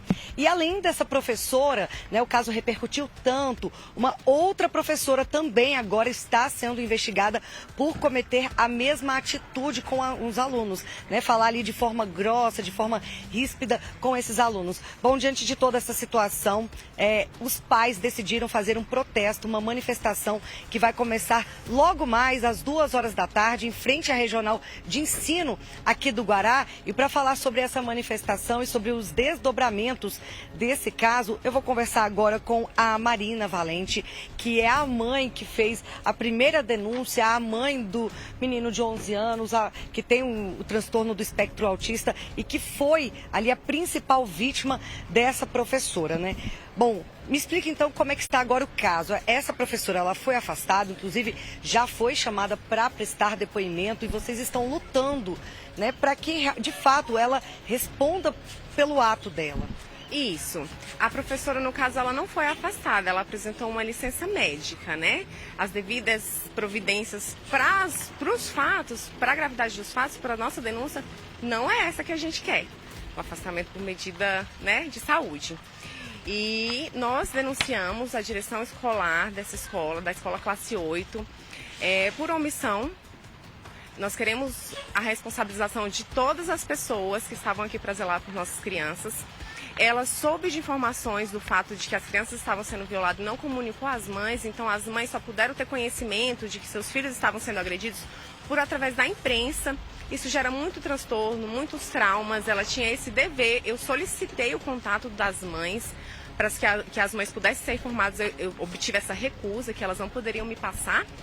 E aí as mães apareceram, novas denúncias ocorreram, e aí por isso a gente está pedindo afastamento. Nós estamos nos reunindo hoje, na frente da Regional de Ensino, às 2h da tarde. A Regional de Ensino fica na QE 38, no Guará 2, tá? É importante a participação da comunidade, de todas as mães de crianças autistas, mães de crianças que não são autistas, toda a comunidade é importante estar presente para a gente poder afastar a diretora para correr com as investigações, sem que ela atrapalhe as investigações. Na delegacia, né, segundo informações do próprio delegado, a professora, ela exerceu o direito de ficar em silêncio. Ela não falou. Vocês, como pais e mães, vocês tiveram resposta da escola sobre a atitude dela? Chegaram a conversar com a professora? Ela explicou de alguma forma? Porque na delegacia ela ficou em silêncio. Ela permanece em silêncio até o dia de hoje, ela não atende ligações, ela não se manifesta. A escola aqui é como se ninguém soubesse de nada, eles foram silenciados, né? Impedidos de falar ou de se manifestar do caso, é como se as pessoas não tivessem conhecimento, e é por isso que estamos aqui em Rede Nacional. Agradeço o espaço para convocar todas as mamães de outras escolas também. Vamos comparecer para poder dar base, dar voz, né? Essas crianças têm família, essas crianças têm mãe, têm avó, têm tio, têm pai, e nós vamos protegê-los. Alunos que têm o transtorno do espectro autista, ou seja, é um número muito grande. E a gente, né, tenta entender tudo isso porque esses alunos, alguns apresentam um grau de dificuldade maior de compreensão, de fala, outros um grau de dificuldade menor. Então, assim, são alunos que precisam ser tratados de uma forma especial. E uma professora ter uma atitude dessa, grossa, inclusive em um dos áudios, né, ela fala para ele falar, né, com a boca, que estava doente, de uma forma bastante agressiva. Como que você se sente em relação a isso? O profissional, para lidar com esse tipo de criança, ele precisa ser capacitado, ele precisa ter vocação, ele precisa ter amor, precisa ter paciência, precisa ter cuidado. É um vocabulário inadequado para qualquer ser humano. Então, ela visivelmente não era capacitada para lidar com os nossos filhos. Eu não sei por que razão ela estava trabalhando com ensino infantil e estava trabalhando com crianças especiais. Ela não quis falar porque ela não tem o que dizer. Porque os áudios por si só já comprovam, né, quem ela é e como ela se comportava em sala de aula. E recebia para isso. E aí houve a recusa da direção da escola, que não poderia fazer nada, porque a professora era uma professora concursada, que queria realocar o meu filho se a família quisesse, ou então mandar ou não para a escola. E aí foi por essa razão que denunciamos, né? Fomos a todos os órgãos competentes e também procuramos a imprensa para localizar as mães. Tá bom, muito obrigada pelas suas informações. Bom, então fica um convite, né? Quem quiser participar da manifestação do protesto, as mães vão se reunir às 2h da tarde em frente à Regional de Ensino. Viviane, eu volto com você. Porque essa não é uma luta só de mães, de famílias, de crianças que têm alguma deficiência ou que são especiais, no caso deles, né, que tem um espectro autista. É uma luta de todos, pelo respeito às crianças, né? Porque outras crianças também poderiam estar passando por essa mesma situação dentro de uma sala de aula. Obrigada, Kátia. E olha, gente, foi sancionada a lei que declara o hip hop como patrimônio cultural imaterial aqui no Distrito Federal. Veja só. Tô só observando, daqui eu vejo uma luminosidade, um tiro. Tô só observando, um véu que separa o joio do trigo. O estilo já faz parte da cultura do brasiliense há muito tempo. Tô só observando, um véu que separa o joio do trigo. Nossa Senhora, quem diria nada... Jefferson da Silva Alves, mais conhecido como DJ Jamaica, que morreu em março, é considerado o pioneiro do hip hop brasiliense. Ele fez carreira em Ceilândia e foi um dos principais rappers do país. E foi ele quem atraiu uma nova geração de amantes da cultura hip hop, como Samuel, que vive do estilo. Eu vivo essa cultura, eu respiro essa cultura, eu consumo dessa cultura desde 2005, quando eu comecei a ter aulas de danças urbanas. E é o meu modo de viver, é o estilo musical que eu mais escuto, que eu mais aprecio. E aqui em Brasília a gente tem muita gente boa, muita gente que saiu daqui. Começo pode ser final, final pode ser começo. A escolha. Com tanta representatividade aqui no Quadradinho, o hip hop ganhou hoje o status de patrimônio cultural imaterial do Distrito Federal. Agora, os artistas desse estilo são considerados agentes de cultura popular e devem ter os seus direitos preservados. Além disso, o projeto também institui a Semana Distrital do Hip Hop, com atividades para comemorar a música.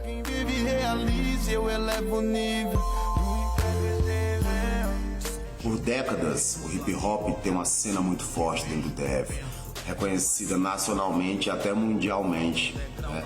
Então é uma vitória pra gente, uma vitória pro povo periférico, uma vitória pro hip hop, essa desconstrução, porque por muitas das vezes foi um movimento criminalizado, um movimento marginalizado. E essa lei sancionada, ela prova o contrário, prova que o hip hop é um patrimônio cultural. O jovem pobre aqui da periferia que para, escuta TCUs e muda sua vida. Não vou pregar pra você um mundo de ilusão. Legal, né? A cara também aqui da nossa cidade. E olha só, a gente está falando de cultura, vamos falar de diversão também, de exposição. Nós temos uma dica para você que está procurando um lugar legal para poder levar as crianças durante as férias. Um shopping do Guará que está com uma exposição de graça de tubarões em tamanho real. Já pensou? Você é desses aí? Vem aproveitar para aprender mais sobre as espécies marítimas e sobre a importância da preservação dos oceanos. E a gente vai para lá agora. Quem vai mostrar para a gente um pouquinho dessa exposição é o repórter Davidson Santos. Dave, boa tarde para você, Dave. Olha, desculpa, eu não imaginei que eu fosse olhar para aqui e dar de cara com você nessa situação, sendo engolido por um tubarão. Eu já estava curiosa para ver a exposição, agora estou mais ainda. Mostra pra gente. Boa tarde, Vivi. Boa tarde para quem assiste. Fica tranquila que eu volto vivo para a redação. Essa, inclusive, é uma das atrações aqui. O pessoal para bastante para tirar foto aqui. Não é só criança, não. Adulto igual eu para tirar foto aqui do lado desse tubarão gigante. São espécies aqui em tamanho real para o pessoal poder visitar. E o melhor, como você já disse, é de graça. Então, nesse final de semana, se você não tem programação, fica tranquilo que aqui você vem de graça, se diverte. Olha, tem um monte de curiosidade que a gente vai contar daqui a pouquinho. Mas antes eu vou conversar com a Caísa, que vai dar o serviço aqui para você se programar aí. Oi, Caísa, boa tarde. Como é que vai funcionar a exposição? Todo mundo pode vir? Como é que é? Boa tarde. Então, como ele já falou, a exposição é gratuita. Nós funcionamos de domingo a domingo, de segunda a sábado, de 10 às 22, nos domingos, de 11 às 22. E qualquer pessoa pode vir, qualquer idade, está todo mundo convidado para ver os tubarões. O que chama a atenção são os animais de tamanho real, várias espécies que eu nunca ouvi falar na vida. E aí a gente vai dar uma volta aqui, Caísa, pra gente falar sobre essas espécies aí. Olha, são tubarões diferentes, são tubarões que são imensos, tem um tubarão-baleia gigantesco aqui, tem tubarão de espécies que eu nunca ouvi falar. E, Caísa, também tem uma tecnologia empregada aqui nesses bichos, né? Que eles fazem a movimentação, todo o som também ali para deixar o pessoal mais próximo ainda dessas espécies. Isso, exatamente, para deixar mais realista também. Tem os movimentos, no caso, que eles mesmos fazem, né? E os sons reais também, dos tubarões.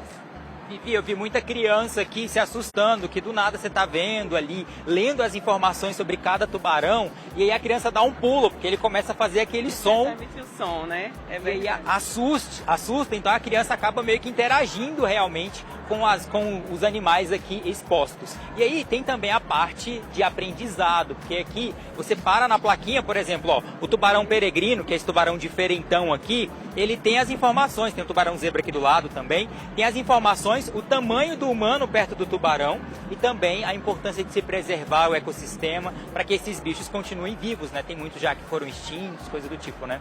Com certeza. Então, aqui tem as informações, também fala sobre o habitat de cada um, o habitat natural, onde a gente pode encontrar ele e o tamanho mesmo real, né? Isso chama bastante a atenção das crianças, porque a maioria das pessoas não sabe exatamente o tamanho do tubarão, né? A gente acha que é uma coisa, quando a gente vê assim, fala, é tamanho real, as pessoas realmente se assustam e isso acaba sendo muito interessante. Pois é, e o Angélio tá mostrando aí pra você as outras espécies. Olha o tamanho desse, parece quase um avião o negócio, Vivi, é tamanho real, a gente fica realmente impressionado com isso. Tem também as mandíbulas aqui expostas que o nosso cinegrafista vai mostrar pra gente, o Angélio vai mostrar também, por exemplo, o tamanho da mandíbula do tubarão-baleia. Dá quase pra gente passar ali dentro. Tem também outras espécies diferentes, cores diferentes de tubarão. Tem também um que lembra um pouquinho, pra quem é criança, deve saber, da Era do Gelo. Tem ali, parece um mamute o negócio, mas é um tubarão também. A gente tem todas essas informações aqui na praça central do Parque Shopping. E aí tem aqui também o nome científico do tubarão, que é o Leviatã, que provavelmente já foi extinto, que tem uma boca imensa, dá tranquilo pra gente passar ali naquela boca do tubarão, né, Caísa? Com certeza, e as crianças acham muito legal, porque elas querem entrar para tirar a foto, no caso aqui na mandíbula, né? No caso dos ossos aqui do tubarão. É isso, programação recheada aqui, a exposição já está acontecendo, já tem muita gente visitando, pai, filho, a gente já conversou com alguns aqui que estão realmente empolgados. Como é que é seu nome? Igor. Igor, você já está visitando aqui, está conhecendo, o que você achou mais legal aqui, Igor? O tubarão grandão lá. Tubarão grandão que dá tranquilo pra gente, tipo, pegar uma carona com ele ali dentro da barriga, que dá pra dar tranquilo. Que não, né? Você ficou assustado com algum tubarão? Algum te assustou de fato? Aquele grandão. O grandão? Aquele grandão dá medo. E qual que você achou mais diferentão aqui? Esse daqui, ó. Foi o Leviatã. Aí você vai também vendo e também dando uma estudadinha ali sobre como o tubarão vive e tudo mais. Aham. Tá certo, então. Obrigado. Ô, Dave... Coisa, eu tô aqui vendo, né, essa criança ali falando que ficou assustada só com tubarão grandão. Eu adoro tudo que tem a ver com tubarão, mas eu morro de medo também, né? Então acho que aquela mistura ali, porque é muito misterioso, na verdade, né? E a gente fica aqui olhando esses tubarões aí menorzinhos e tal, e ele falou que tá com medo daquele grandão.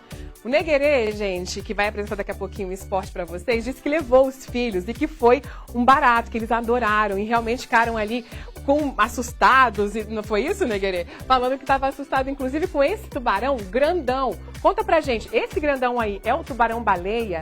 E aí, ele é agressivo ou ele só assusta mais pelo tamanho? Conta pra gente. Olha, a Caísa, vou perguntar aqui pra Caísa pra ver se ela fala dessa informação pra gente. Porque ele pode ser agressivo, ele pode ser tipo aquele caçador nato ali nos mares, mas só que é muito fofo também, sabe? Tipo, é grande, assusta, mas é muito bonito, porque até os detalhes da pintura, Vivi, eles prezaram aqui pelos detalhes de tudo, da pintura, da textura do animal, dos dentes que são bem reais, inclusive. E aí, Caísa, você tem alguma informação sobre esses tubarões, se eles são realmente agressivos? Como é que é o convívio desses animais junto à natureza? Claro que eles precisam se alimentar, né? E aí eles vão à caça, né? Exatamente, mas acredito eu que depende muito da espécie, né? Tem umas espécies mais agressivas e outras nem tanto. Nas plaquinhas de identificação, como nós falamos, tem essa informação mais completa de cada espécie. Ó, o Neguerê veio e o Neguerê já me tranquilizou, porque eu tô encantado aqui. Aí se o Neguerê, que apresenta o SBT Esportes daqui a pouquinho aqui na nossa programação, ficou encantado e gostou de passear, eu fico mais à vontade, porque eu tô parecendo criança. Você olha para um lado, tem um tubarão diferente. Você olha para o outro, tem um tubarão que você nunca viu. Então é uma programação realmente para a família. E além dessa programação gratuita, caso você também queira pagar, tem os ingressos para você também curtir as atrações pagas aqui também, nesse circuito aqui no shopping do Guará. Fala um pouquinho também dessas outras atrações que a gente tem, Caísa. Vem pra cá, vamos mostrar mais de pertinho ali. Também as atrações na bilheteria, que nós temos aqui o Jumper, que é bastante procurado pelas crianças, que é o pula-pula. Nós temos um carrossel marinho, que é para criancinhas menores, e um carrossel de barquinhos, que são lanchas mesmo dentro da água. Ótimo. Então funciona aqui nesse final de semana se você quiser vir e vai até o dia 13 de agosto no Parque Shopping. Então se você quiser vir, ó, fica tranquilo porque, por exemplo, se você vir de metrô, tem a estação aqui do lado, tem também a parada de ônibus na frente, tem estacionamento para você também estacionar aqui e o pessoal já brincando aqui nas atrações do parque, o pessoal já pulando, as crianças já se divertindo. Aí o pessoal já tá em clima de final de semana, Vivi. Você vai trazer seus filhos aqui porque às vezes eu e Neguerê já vieram. Quero saber se você vem aqui com seus filhos visitar também, porque vale muito a pena. Olha, pode ter certeza que eu vou levar os dois, viu? E eu e o meu marido, a gente acho que vai se aproveitar ali mais do que eles, viu? A gente vai se divertir mais do que eles, porque realmente tá lindo isso daí e chama muita atenção, né? O mais interessante é são 25 espécies, né, se eu não me engano, e cada uma tem ali a plaquinha para falar, porque uns são muito grandes e eles, óbvio, né, assim, assustam muito, mas não são tão agressivos e violentos quanto uns menores. Então a gente aproveita para poder também identificar e conhecer um pouco melhor. Obrigada, viu, Dave? Um beijo para você. Pode curtir aí agora mais um pouquinho. E olha, a gente falando aqui de animais, né? O Zoológico de Brasília divulgou o resultado da enquete que definiu o nome da filhote de lobo-guará que nasceu no zoo em maio. Estava tendo ali, né, uma enquete, 24 horas ali, o perfil do zoológico no Instagram recebeu mais de 5 mil acessos para poder votar no nome e o nome Atena foi o que venceu. Então, por enquanto, a pequena Atena continua isolada porque ela só tem 2 meses e ainda precisa de cuidados ali do hospital veterinário. Os outros nomes, para quem está aí curioso, que foram sugeridos foram Maia, Zoe e Lua.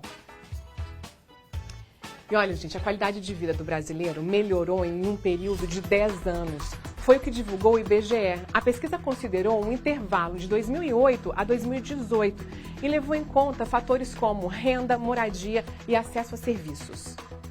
De motorista de ônibus a dono de uma franquia de colchões, José Carlos virou a chave da própria vida após ser demitido. O meu domingo é sagrado, eu tenho mais tempo para a família, mais tempo para a igreja. E quando eu trabalhava de empregado, eu trabalhava de segunda a segunda. Muito mais feliz. Você trabalhar para você não tem coisa melhor, entendeu? A trajetória do José Carlos ajuda a entender uma realidade identificada pelo mais recente levantamento do IBGE.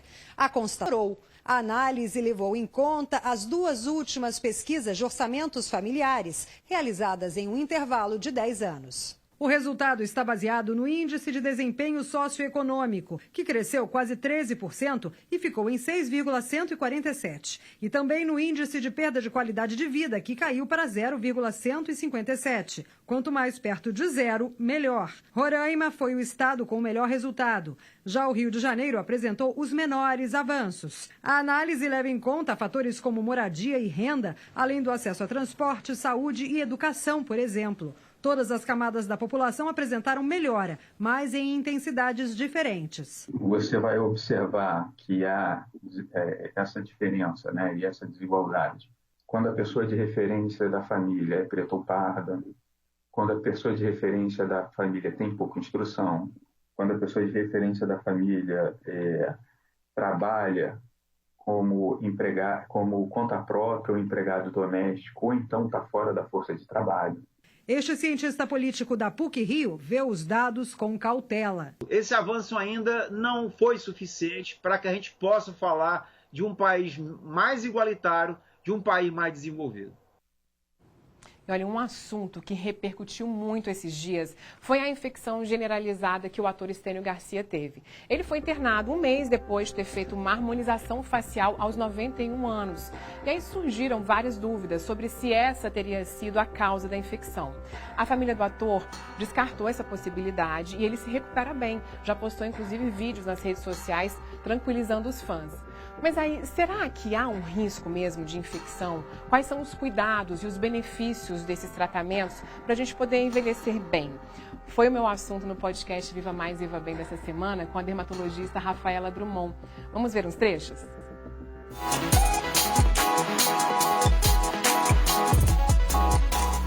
Bem, não existe uma idade padrão para a gente começar a toxina botulínica. Existe indicação.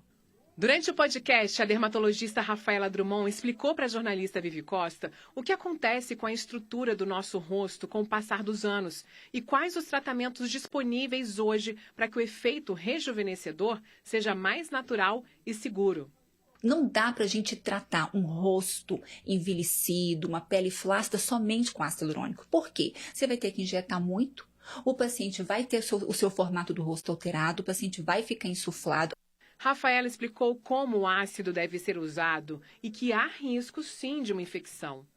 Existe um risco porque por mais que um preenchimento com ácido hialurônico ele seja um procedimento minimamente invasivo, ele é invasivo, né? A gente entra com uma cânula e injeta o produto ali dentro. Tem solução. E eu falo, quem sabe injetar, Vivi, tem que saber tratar a complicação. É importante procurar um médico que saiba analisar a pele para descartar, por exemplo, um risco de um câncer antes de fazer os procedimentos. Se a gente faz, por exemplo, em cima de uma lesão, de um carcinoma basocelular, que é um câncer de pele, a gente estimula o crescimento dessa lesão. A dermatologista destaca que os avanços na medicina ajudam, mas é preciso envelhecer com saúde e sem exageros. Todos nós vamos envelhecer, né? Não tem jeito. Mas a pergunta é como você quer envelhecer?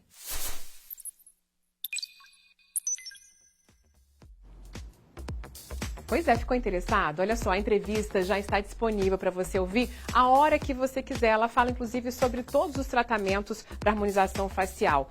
E aí, como que você faz para poder acompanhar essa entrevista? Você pode, inclusive, pelo nosso Instagram, @SBTBrasília. Você clica aqui, olha, no link da bio. E aí vai abrir essa tela, só você colocar lá, olha, clica em podcast Viva Mais, Viva Bem.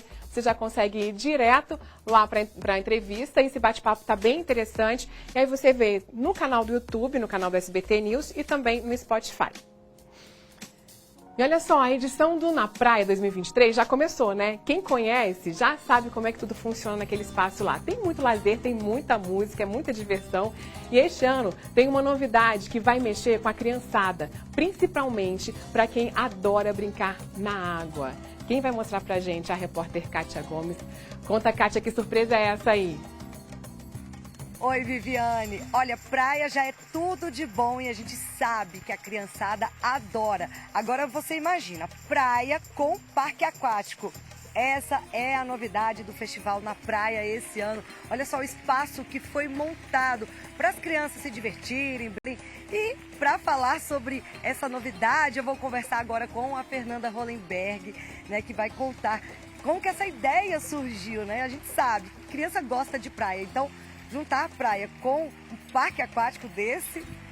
Oi, pessoal, boa tarde. A Prainha Azul, ela nasceu para trazer muita diversão para as crianças. Então, a gente pensou em agregar para a praia uma prainha onde tem essa área molhada para as crianças se divertirem, porque o calor de Brasília, a gente sabe como é que é, né? É muito bom se refrescar. E a gente tem um diferencial que a gente tem muitas gincanas, muitas oficinas, então as crianças ficam aqui se divertindo o dia inteiro. Então, e o espaço é enorme, né? A gente tem aqui ao lado um espaço com areia e aqui tem o quê? As crianças podem brincar nesse espaço de areia, o que vocês oferecem? Nós temos aqui nesse espaço de areia que a gente monta aos finais de semana a estrutura de infláveis, então tem futebol de sabão, todos os brinquedos que as crianças amam. Nessa parte daqui, a gente tem a caça dos bichinhos da areia. Então tem baldinho de areia, as crianças fazem castelinho, a gente tem a monitoria em todos os nossos espaços. Então todo nosso contato com a prainha tem a monitoria auxiliando e ajudando as crianças a construírem castelo, a fazerem as oficinas de orbes, oficina de slime. Aqui é um espaço onde as crianças ficam se divertindo o dia inteiro. Não, e o legal é que o pai pode aproveitar ali o espaço do Na Praia, sentar na cadeira e deixar aqui o filho de forma tranquila, sem se preocupar. Isso. Nós recebemos crianças de todas as idades. Crianças menores de 3 anos, elas precisam estar acompanhadas aqui nesse espaço. Acima de 3 anos, a gente tem toda a nossa equipe que fazem todo esse cuidado com as crianças. Então, os pais podem ficar na área da praia aproveitando, tomando uma cervejinha e aqui ficam as crianças com a gente se divertindo muito. Não, é muito bacana, né? Então, vamos fazer o serviço. Aqui funciona nos finais de semana, né? Durante a semana é fechado, mas no final de semana, qual que é o horário? O horário daqui de funcionamento é das 9 às 17 horas. O nosso ingresso é valor único e aí as crianças ficam aqui o dia inteiro, o tempo que elas quiserem ficar se divertindo aqui. Bom, e além aqui, né, do parque aquático, tem também outro ambiente, a gente está vendo aqui, tem um espaço coberto, com sofás, tem também, inclusive ali atrás a gente vê que tem um tapete. Quais são as atividades que eles vão encontrar aqui? Nessa área de tapete a gente focou para fazer a área de oficinas. Então a gente tem oficinas criativas onde eles montam e criam peixinhos, que faz a oficina de slime. Todas essas oficinas onde as crianças podem ter esse contato com educativo também, a gente faz nessa parte de tatame, que é super agradável para as crianças. Não, é realmente um programa incrível. No final de semana passado, que foi a estreia, né, que abriu aqui o festival na praia, como que foi? Muitas crianças vieram, participaram, brincaram. Muitas crianças, e a gente só teve elogio. As crianças falando, não quero sair. Os pais chegavam aqui para buscar, para levar para almoçar, e as crianças, pai, não quero sair. Então, assim, foi uma diversão e tanta. Não, vale muito a pena. Então, todo mundo se diverte, a criança brinca, o pai também. Com certeza, é um espaço para todo mundo pegar o fim de semana e, de fato, aproveitar. Não, e aqui, gente, olha só que bacana. Realmente, a gente vê que o parque aquático, né, tem diversas opções de brinquedo. Tem toboágua, ele pode, inclusive, utilizar, se não quiser brincar no toboágua, né, só como piscina. Então, as crianças conseguem aproveitar de várias formas. Isso. E aqui nessa área, a gente tem essa mini tirolesa, onde as crianças super se divertem. É uma área radical que eles adoram. Tudo com muita segurança aqui, tudo planejado. Aqui a gente também tem a escalada, eles sobem e batem o sino lá em cima, então eles adoram essa parte radical aqui da prainha. Vamos até ali mostrar de perto. Gente, olha que legal essa tirolesa. Então, as crianças, elas vêm aqui, sobem, escorregam até o final, né? Essa daqui é a tirolesa. Não, isso aqui para criança deve ser realmente uma grande diversão, né? Sentir na pele mesmo uma tirolesa de verdade. É muito divertido, gente. Quer ir? Tentar? Ah.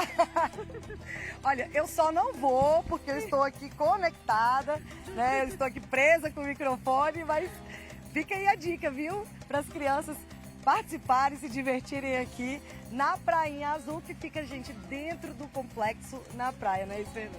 É isso, então eu espero vocês. Vai ser um prazer receber todas as crianças de Brasília aqui no nosso complexo. Viane, eu volto com você.